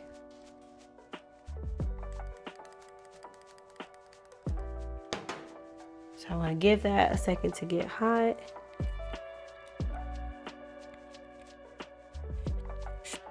And take the T-pins out.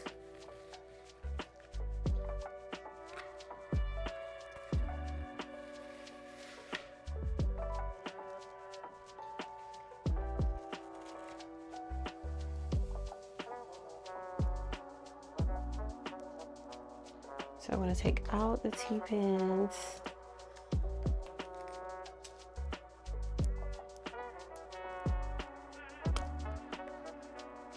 I'm also going to flip the inside of the cap down.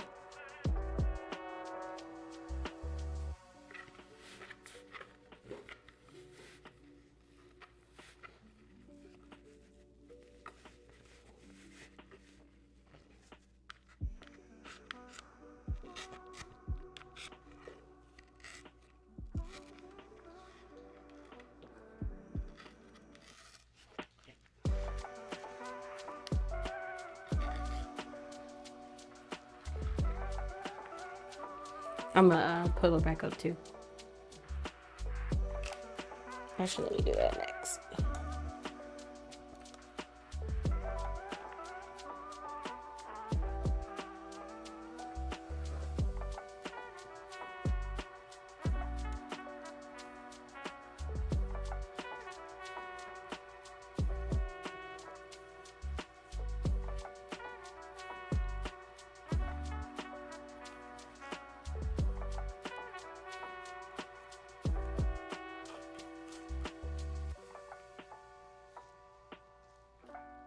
Okay, I'm gonna wait for the flat irons to get hot and we will be starting shortly.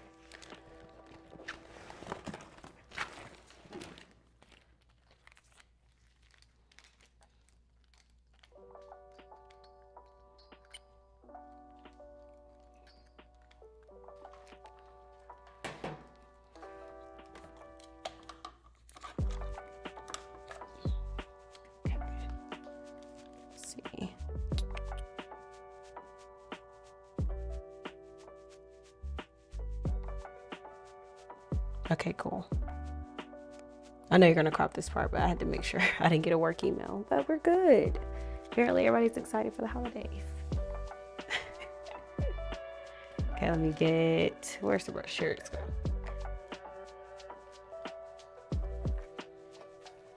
Ooh, actually looks cute, brushed out.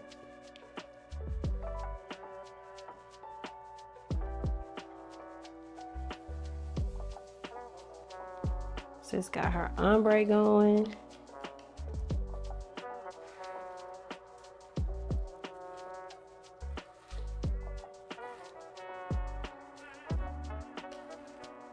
What time is it? I was just trying to time myself, see how long it took me. 2:15. What time we started? 12? Ooh, I'm doing good. I'm proud of myself. That's good. Cause how long did it take me last time? Do you remember? 3 hours. So the lines were great, right? I Yeah. think it really helped me. Oh, yeah. So we got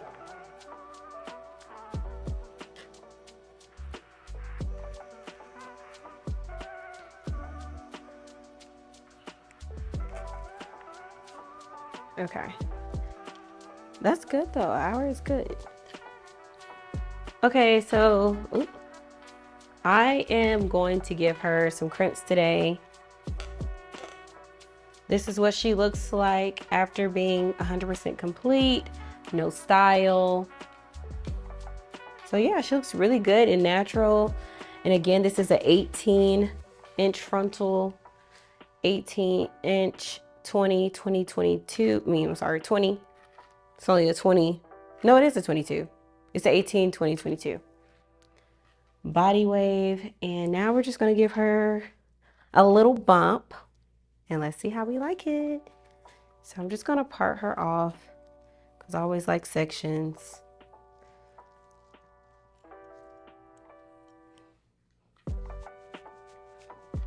I mean, I know it's not super neat, but as long as you're able to work with it and you know what's going on, you're good to go. Now the bad thing is I only have 2 clips. Now that part I didn't think through. I don't think there's any more clips in here. Oh, it's a rubber band though. Let's use the rubber bands.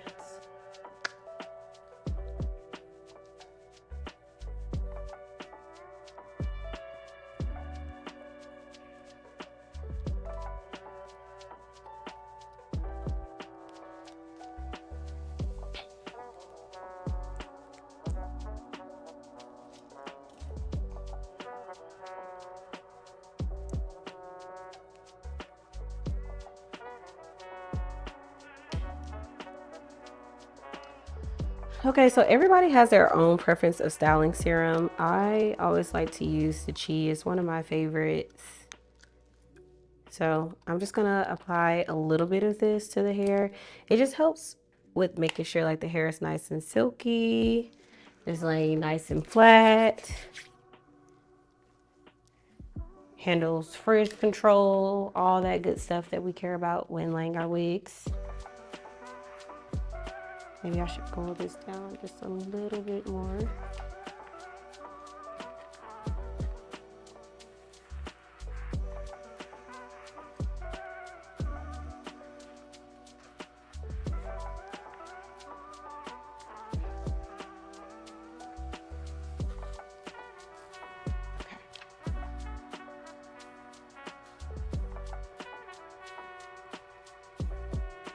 Okay, so now I'm just gonna use one of my handy dandy hair clips here. I'm gonna tilt her over.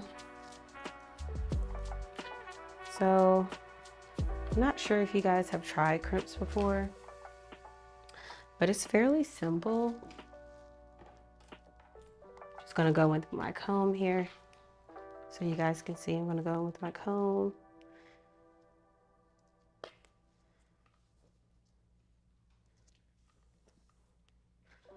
Make sure it's nice and brushed out. You just go in with the crimper. And when you crimp, you don't want to go over the pre-existing section. So when I go down, you'll see what I mean. So I'm just gonna leave it there for a few seconds and then you go down a little bit. So you always start below the next section so that you're not crimping on top of the crimp that you just made. And you can hold it here for about 15 to 20 seconds. And of course, the smaller you crimp, the more defined it will be. But this is the Ion crimp, and I got this from Sally's.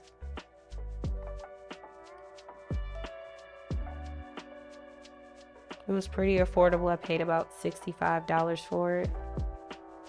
And right now, this is one of my favorite crimpers that I use.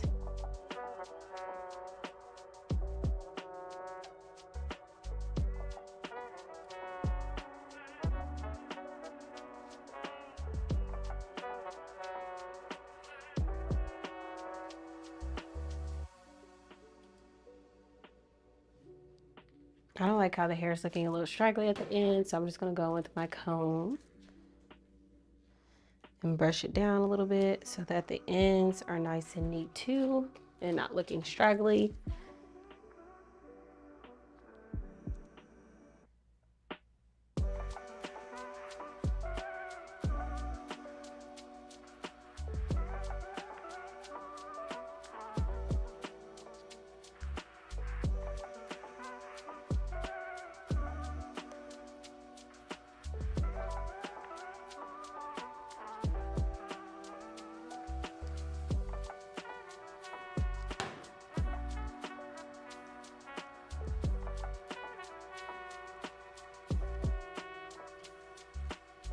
So I'm just gonna repeat that same process again.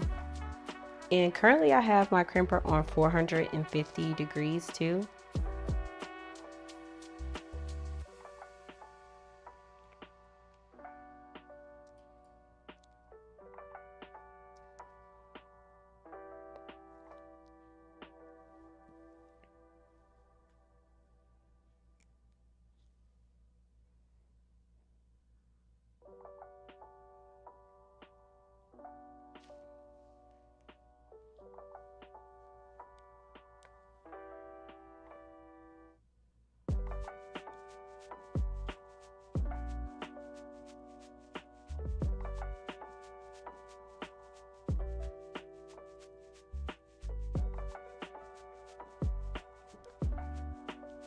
Now, this doesn't take a long time, but it is a little time consuming. So if you are doing the crimp hairstyle, just make sure that you do this when you have, I would say, at least 30 to 45 minutes to get through the whole head.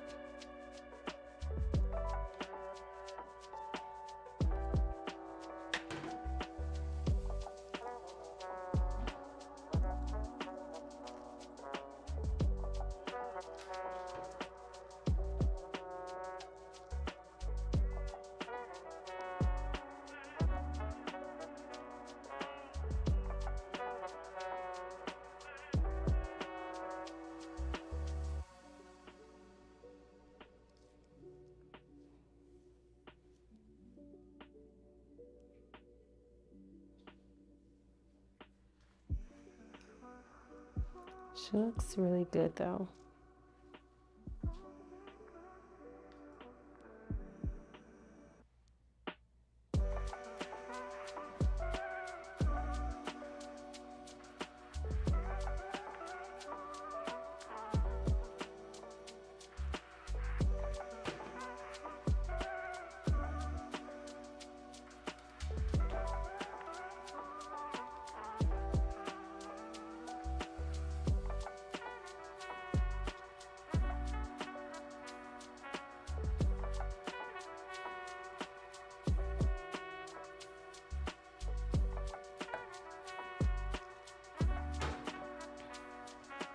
Okay, so this is her first row of crimps. Oh, she looks so beautiful. So I recommend going in with some kind of holding spray a little bit, not too much, but just a little bit to kind of secure the look in place.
So before I go in with my crimper too, I'm also just running my comb through it a couple times, making sure that the hair is already nice and detangled.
So now I will just continue to repeat the same process.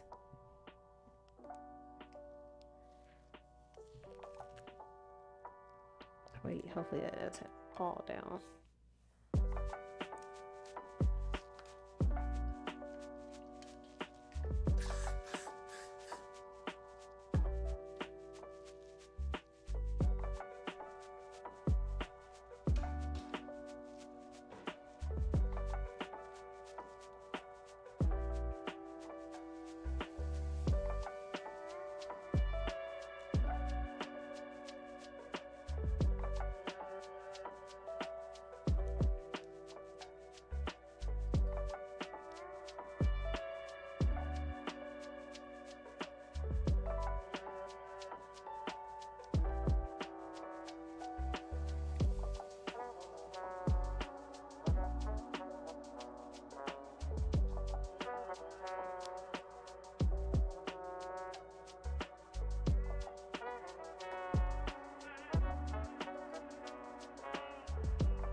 So I want to try this heat block platinum sprays and see how it helps us out here. Just trying something new.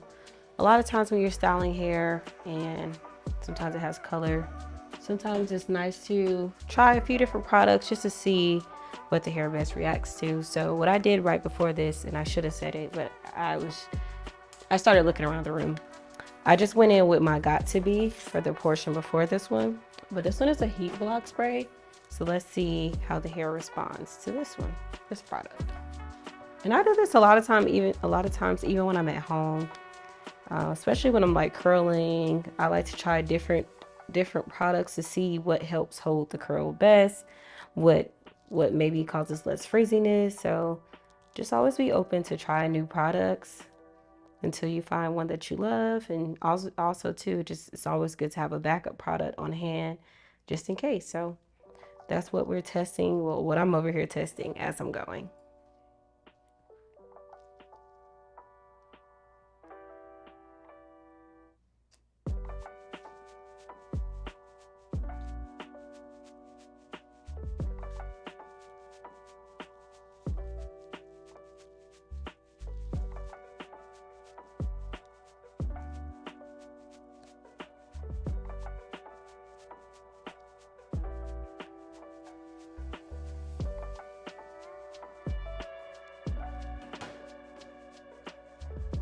Okay, I'm gonna let down another row.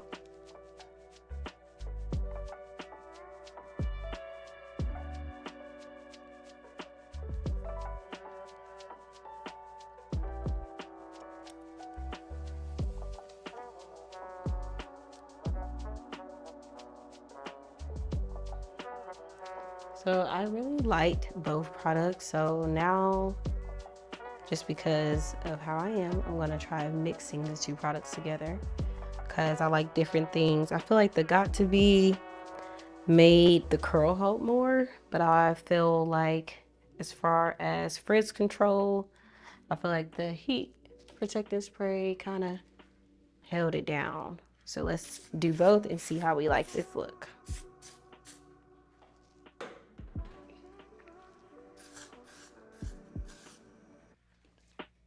So I'm gonna go back in with my comb again and just comb it all the way through.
Now I'm just going to continue to repeat the same process.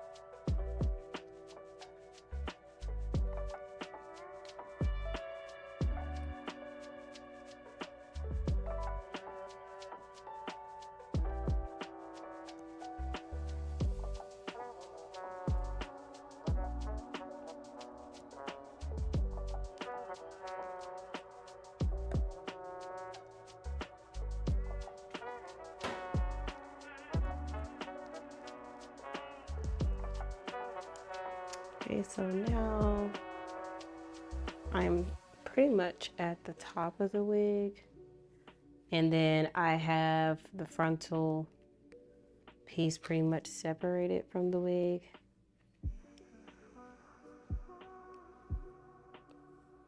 So let me just clean this up a little bit.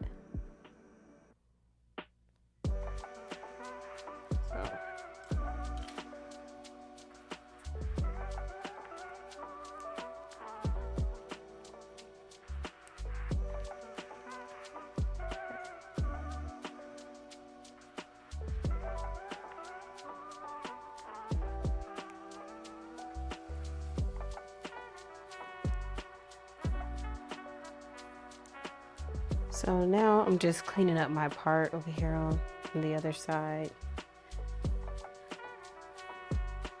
Okay, I think this side is okay. So again, I'm just going to repeat the same process with going in with some heat protectant spray as well as holding spray.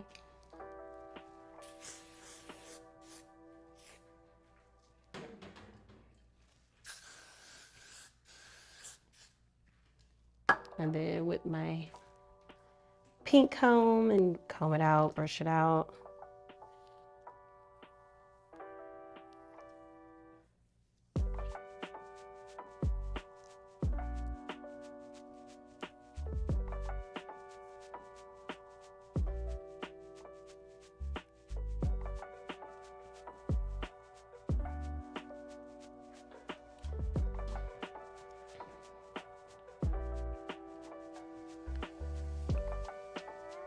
Now I'm gonna go in with the crimper again and continue to crimp, crimp, crimp until we're done.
Okay, so now we are towards the top.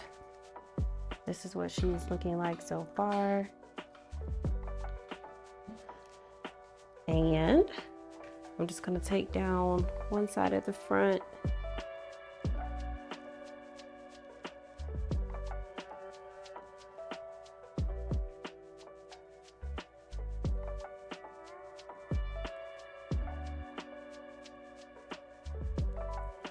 So what I'm doing now is I'm separating the entire frontal from the back of the hair, just so I can make sure the back is all going the same direction before I begin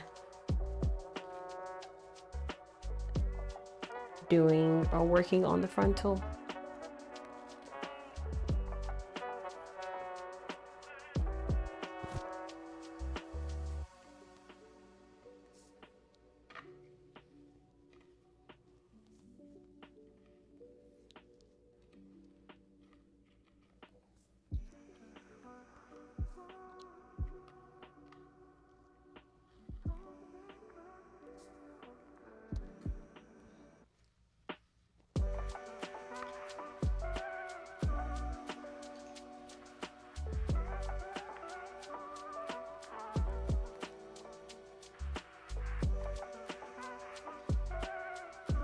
So I have like one more row in the back that I'm going to work on before we go to the front.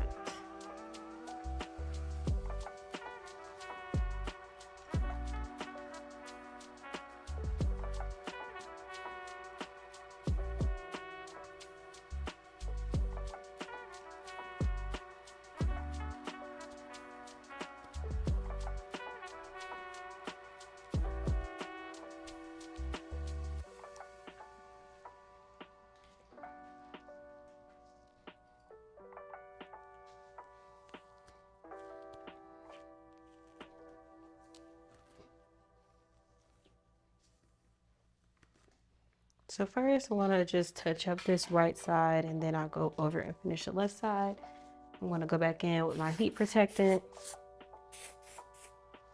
and then back in what I got to be.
Oh, Lord, I got another piece of braid.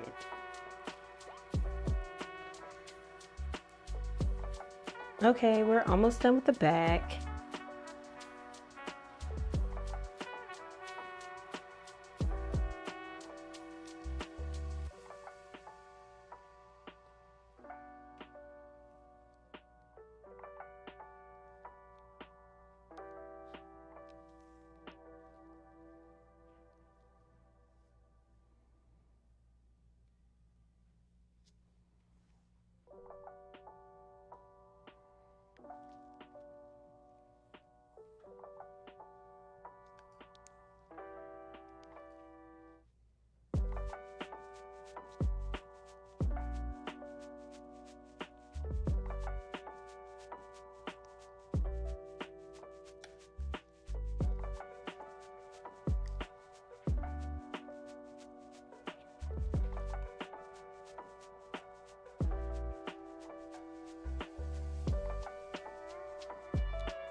Okay, we are now done with the right side. Just gonna go in my got to be a little bit, make sure the curls hold. And then we're just gonna rotate her back over to the left.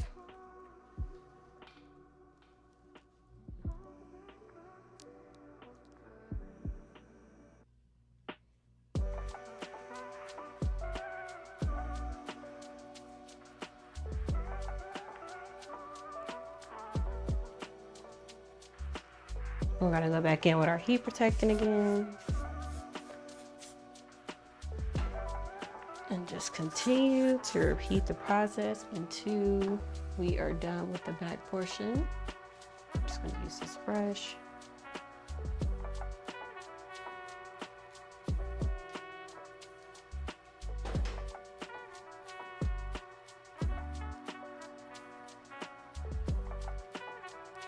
Okay, cool.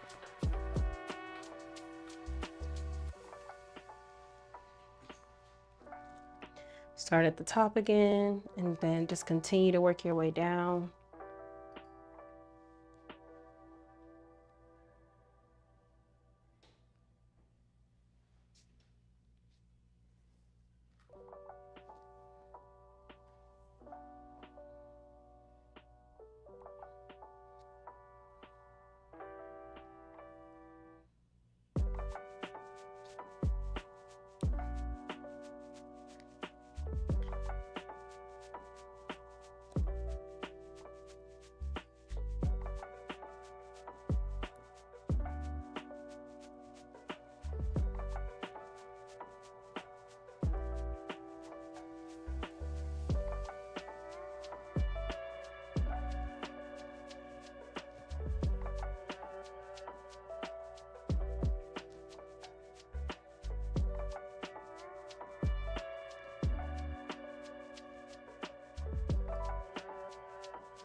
So I'm going to continue to work my way down.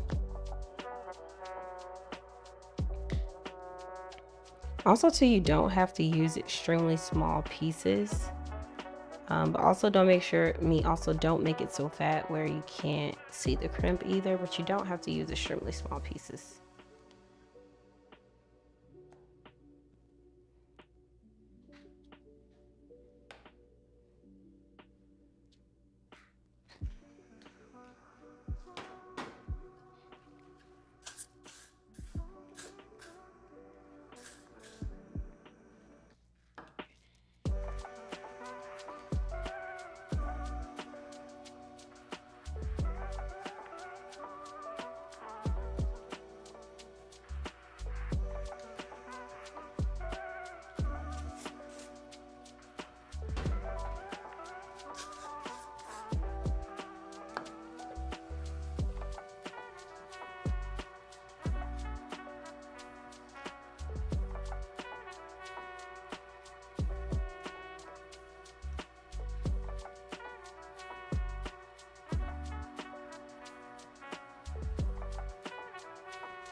Okay, so now we are on our very last piece in the back.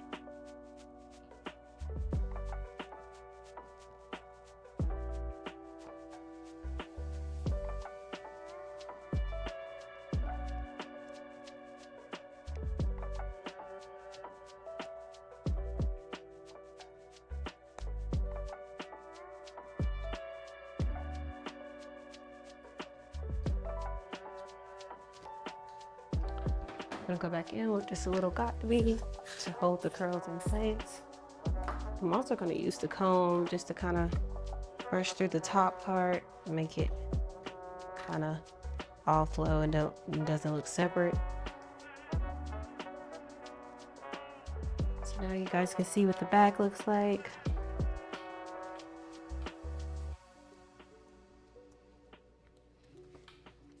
So now we're about to do the front, and I think I want to do a half up, half down today.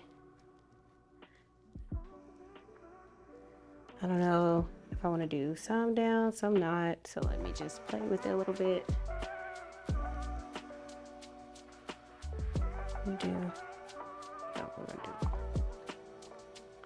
Okay, so I think I want to do a half up, half down today.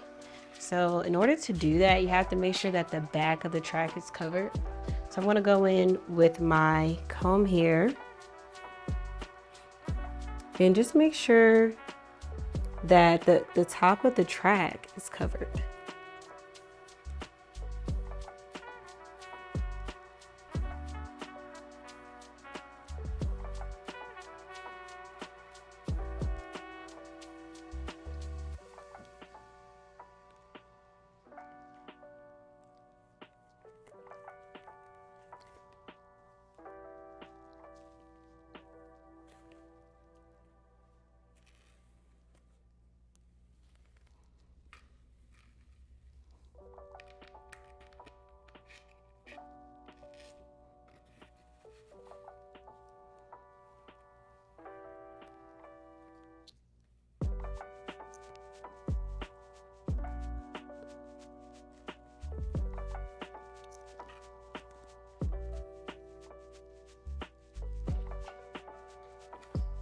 Oh no. I don't know how the thread is still getting me and I'm not even sewing anymore. But just bear with me, we're almost done separating top part of our wig from the back.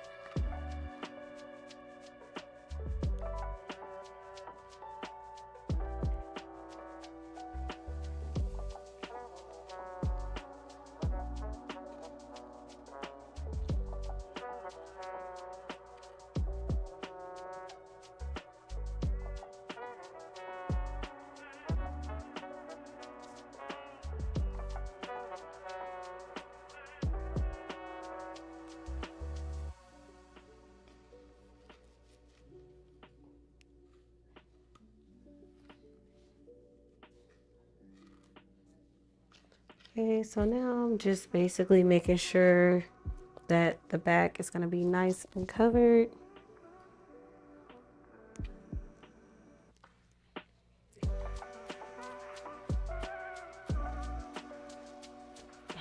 I thought it was off. One second. Okay, it's off now.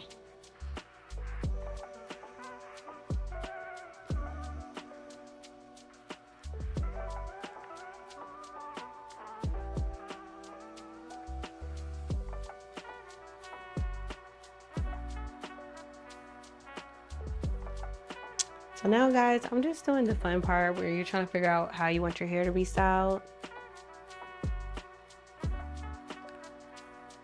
So I'm just gonna go back and crimp the part that I added to the back here so that we can ensure that the track is covered.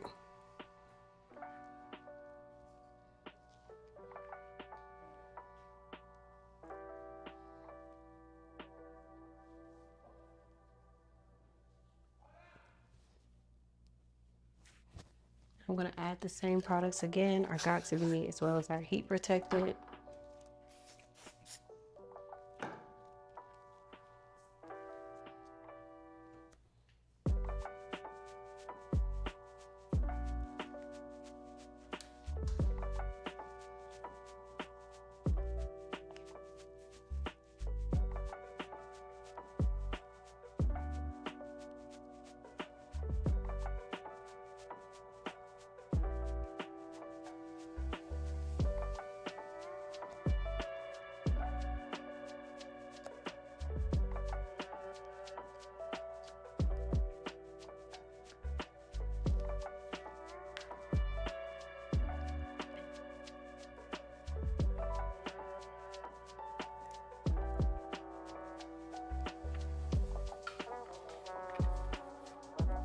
So sometimes you have to play with it a little bit when you're using the mannequin head because it's slightly different. So I'm just kind of cleaning it up as I'm going, making sure that none of the track will be shown.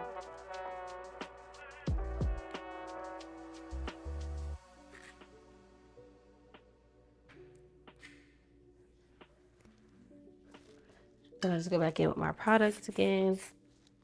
Just make sure you keep your products consistent so it looks the same once you are done with your unit.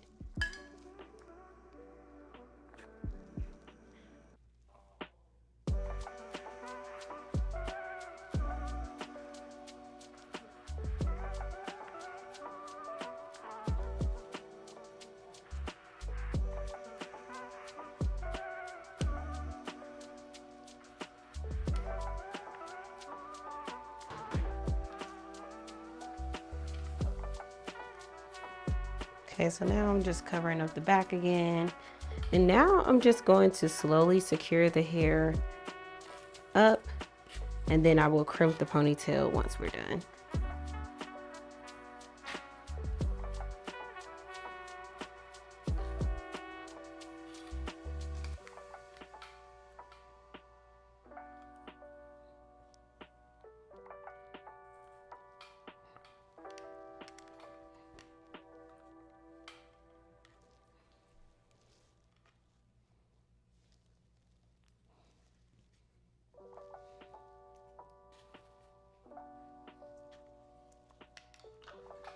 Okay, so similar to how we did in our last tutorial, we're just going to make sure that this part is nice and flat. And going up, we still have our styling wax by Care, which is still a really great product if you are trying to mold a closure and or frontal. So that's what we'll be using today to get this hair in a ponytail. So I'm just going to brush it out. Make sure it is nice and detangled.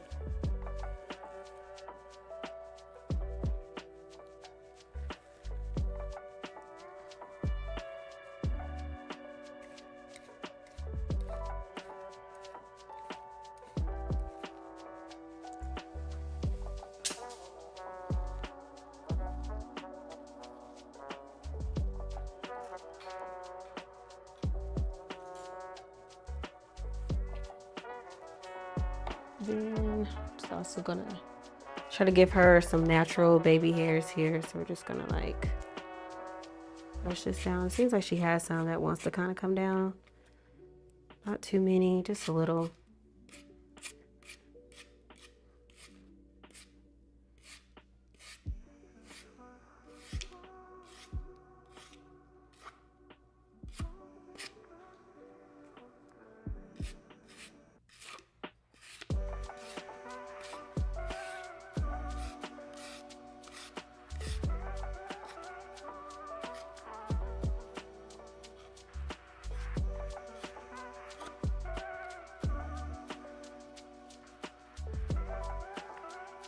Now I'm just gonna go with some of my styling wax here. And just go across the unit. Oh wait, 1 second. Let me make sure that the hot comb is on.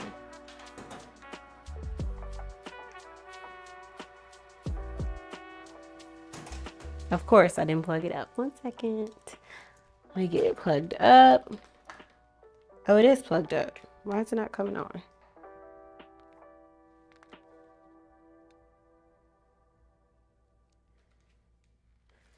I feel like it was on.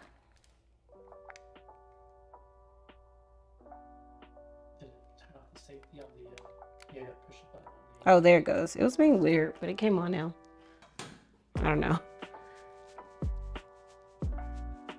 It's being a little weird.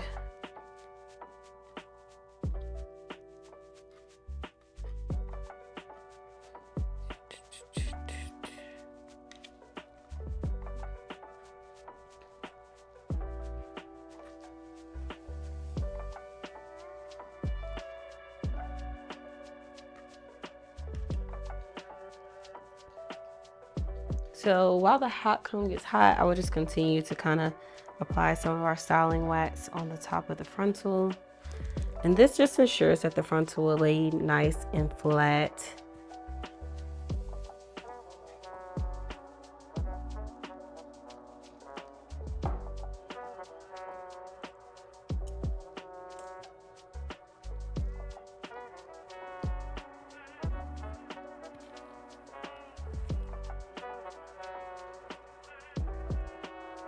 So I'm just gonna brush her up.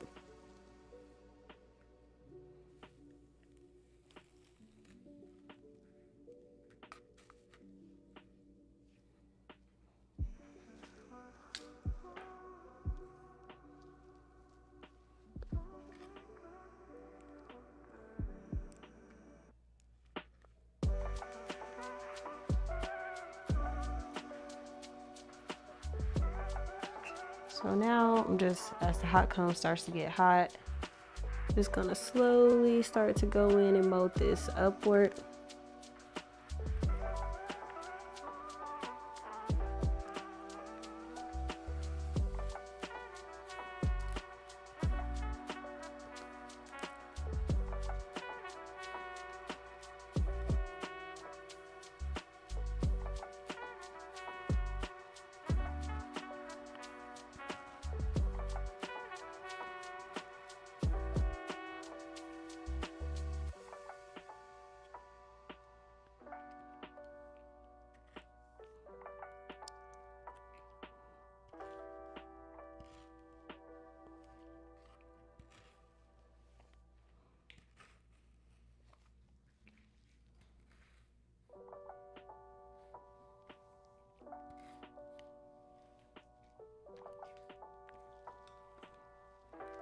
Just gonna pull her head back a little bit so I can see.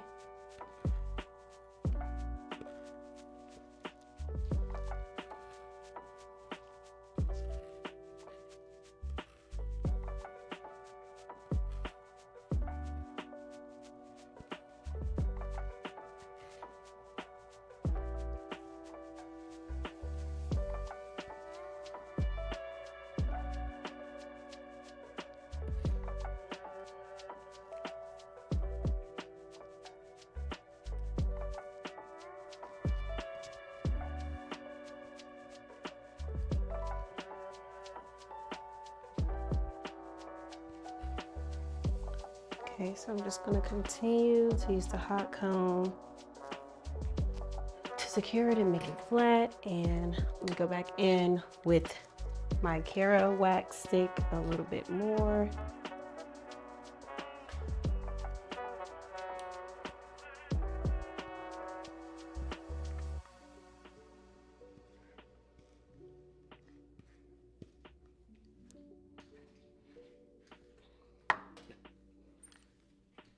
Just gonna turn her this way for a second, just so I can make sure she is going in the right direction.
Just have to pin that down.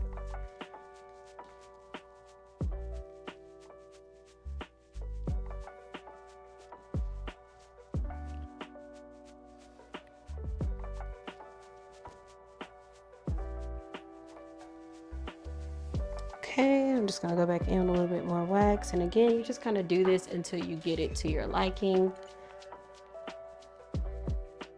I always like everything to lay really, really flat. So I'm just going in a couple more times.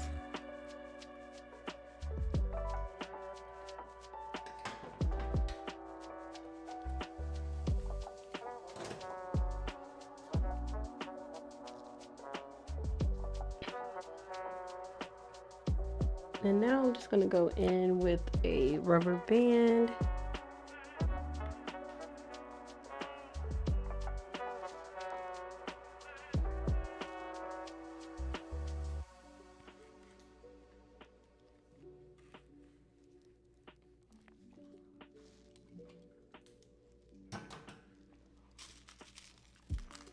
Let me actually get a T-pin and pin this down.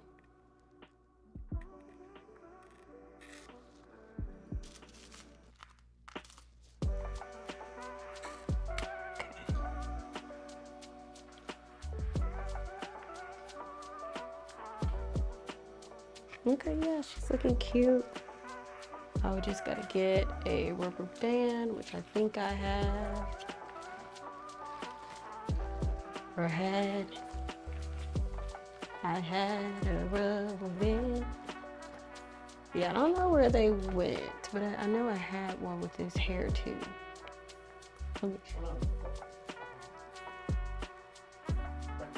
Oh, I see. It looks like this may be the only one. I had some rubber bands, so I guess I forgot them. Let's see if this one works.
Okay, now I'm just gonna go in with my rubber band and secure the ponytail.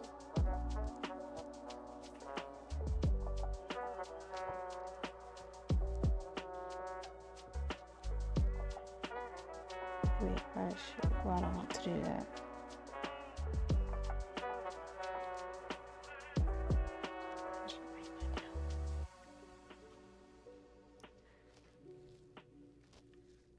No, I have it up on the side.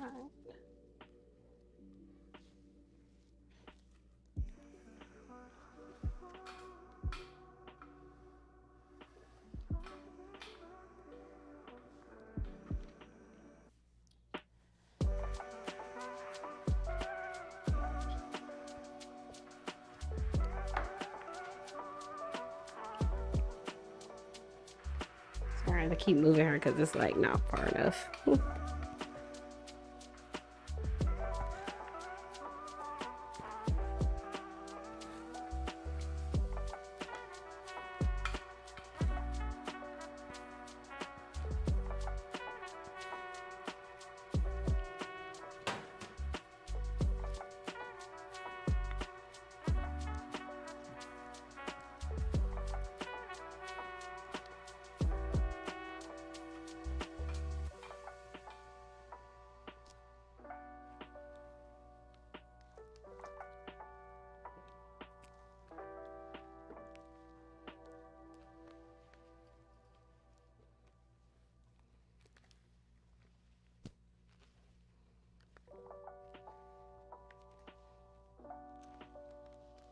Okay, rubber band is kind of big, but she'll still have a different look.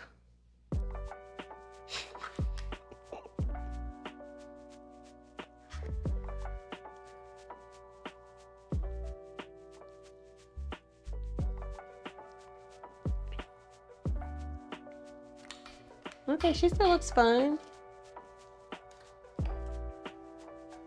Even though we don't have any good rubber bands. Just gonna detangle her and then we're gonna crimp the pony.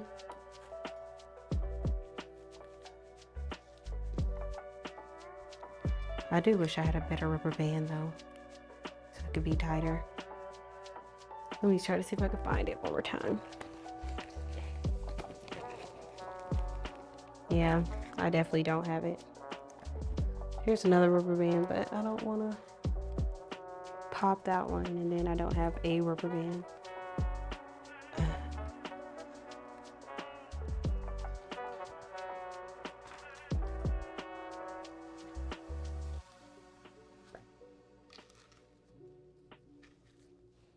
So I'm going to go in with my brush here just to make it as secure as possible.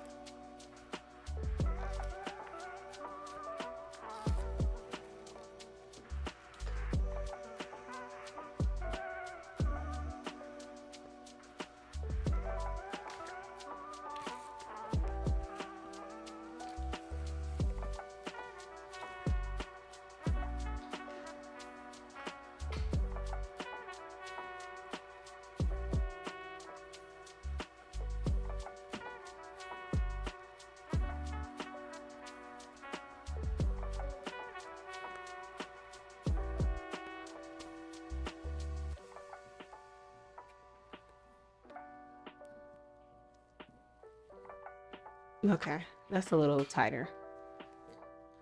Sorry guys, we don't have great rubber bands with us today.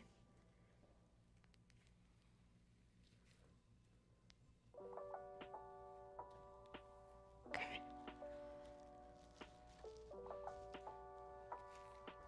So we're just gonna comb it out.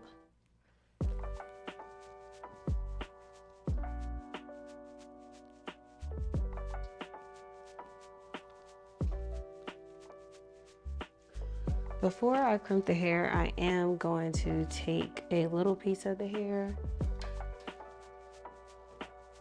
Crimper one off too. And just bump this piece straight so we can wrap around the rubber band.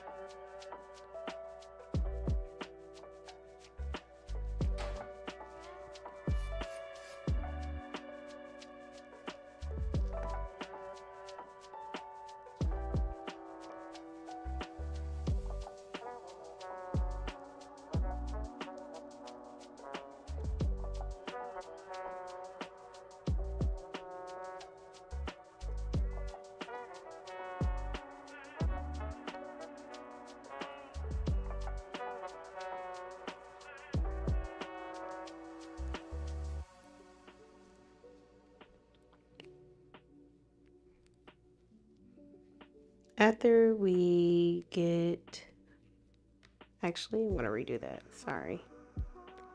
I kind of dropped it.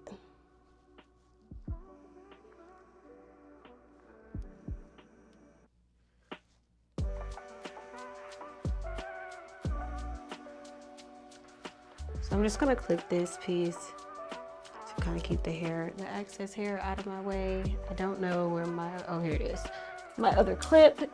But I'm just gonna grab the clip it and secure it, and then just gonna hit this with some spray again, holding spray. And then I'm going to begin to gently wrap around the rubber band.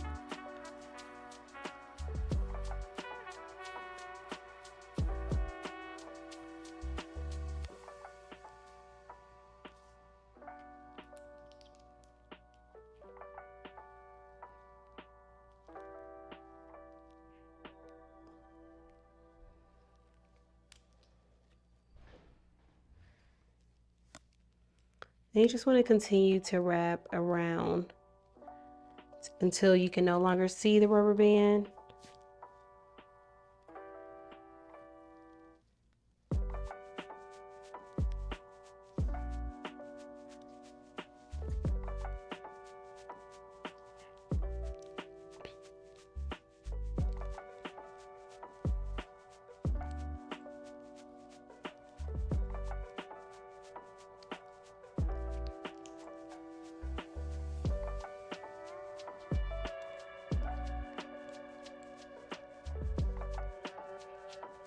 Then once this is complete, to secure it, you can just hit it with a little bit of got-to-be and it'll stay in place.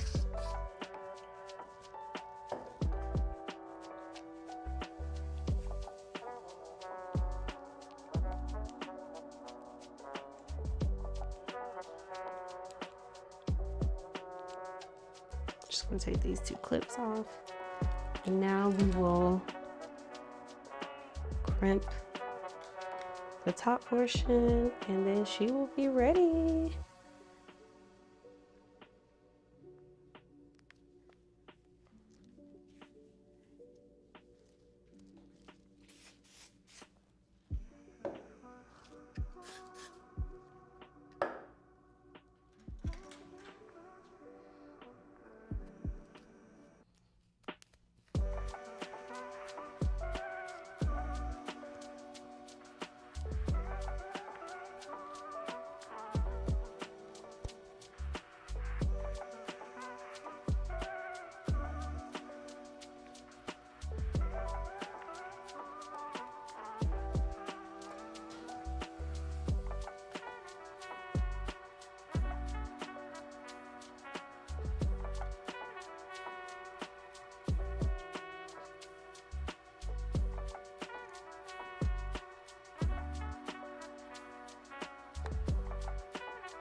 So I'm just gonna repeat the same process, go in with my heat protectant, a little bit of holding spray, and I'm gonna go in with my comb first to make sure it's nice and neat.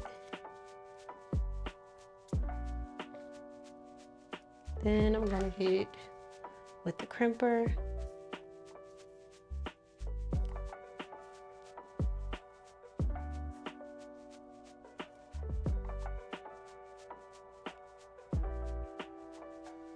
She's looking so cute. Yes. She's looking like a superstar. She looks ready for the weekend. You guys can come pick her up today at the Atlanta private label location.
I actually kind of want to redo the ponytail one more time, but I'm not because we don't have any rubber bands.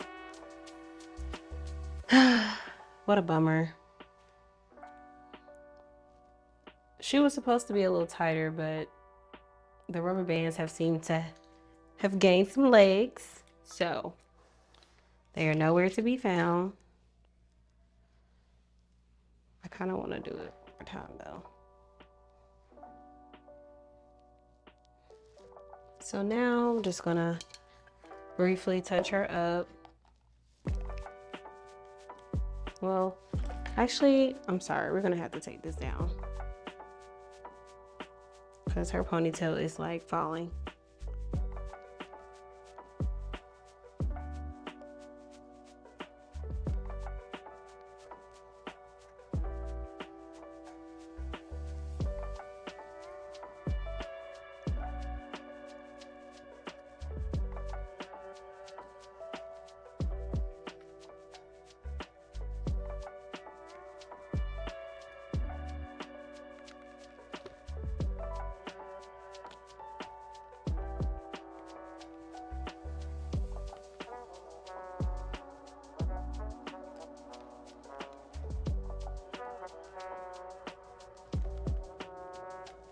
So sorry.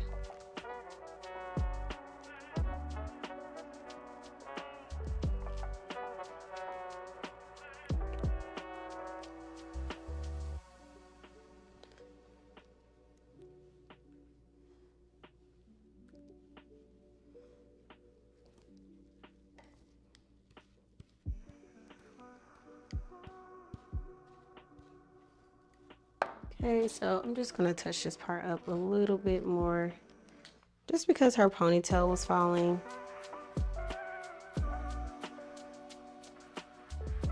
I did not like that for her. She was almost ready, but not all the way. So just want to make sure she looks really good before she hits the showroom.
Okay, so I'm gonna repeat that process again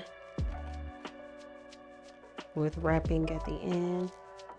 Just gonna go in with some got to be.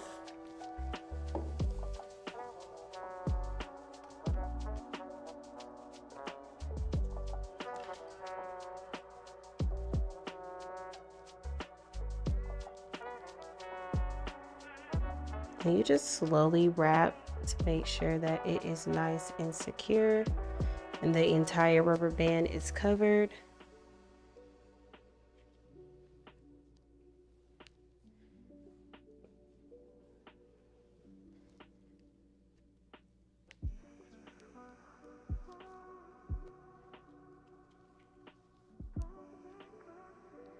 Then again, I'm just gonna go in with a little bit of got to be to secure the last little piece down.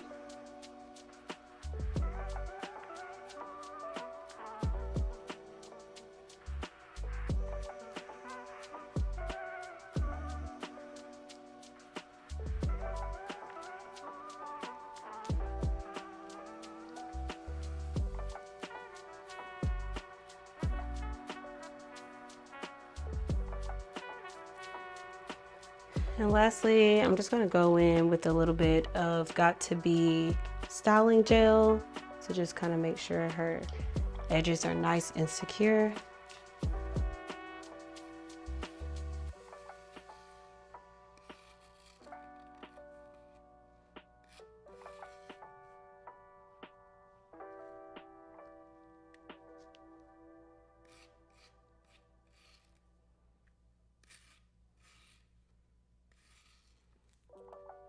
Well, I was trying to give her an edge, but I don't want to cut the hair.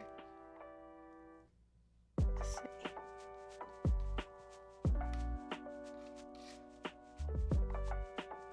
See if I can make a thinner piece here.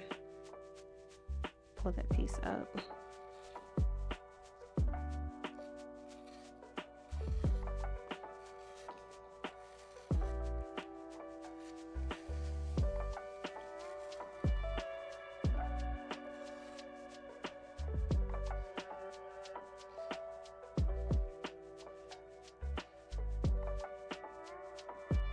I'm just gonna let her be because she doesn't have any baby edges. We're gonna cut this part of the video.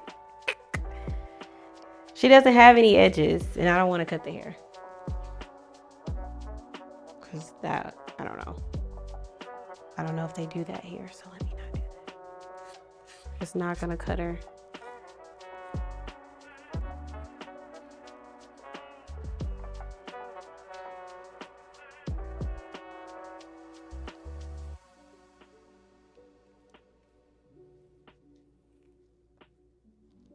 I think she still looks cute.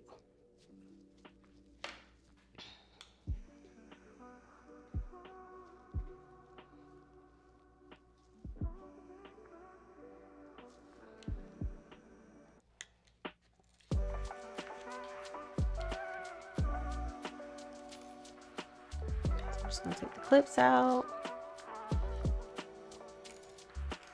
Okay guys, so now we can see this beautiful wig today. Again, this is a frontal, a 18-inch frontal, 18, 20, 22. And you can pick up Fall Me today in the Atlanta showroom at Private Label. And again, I am Miss Asjah, and you can follow me on social media platforms at The Wig Lab.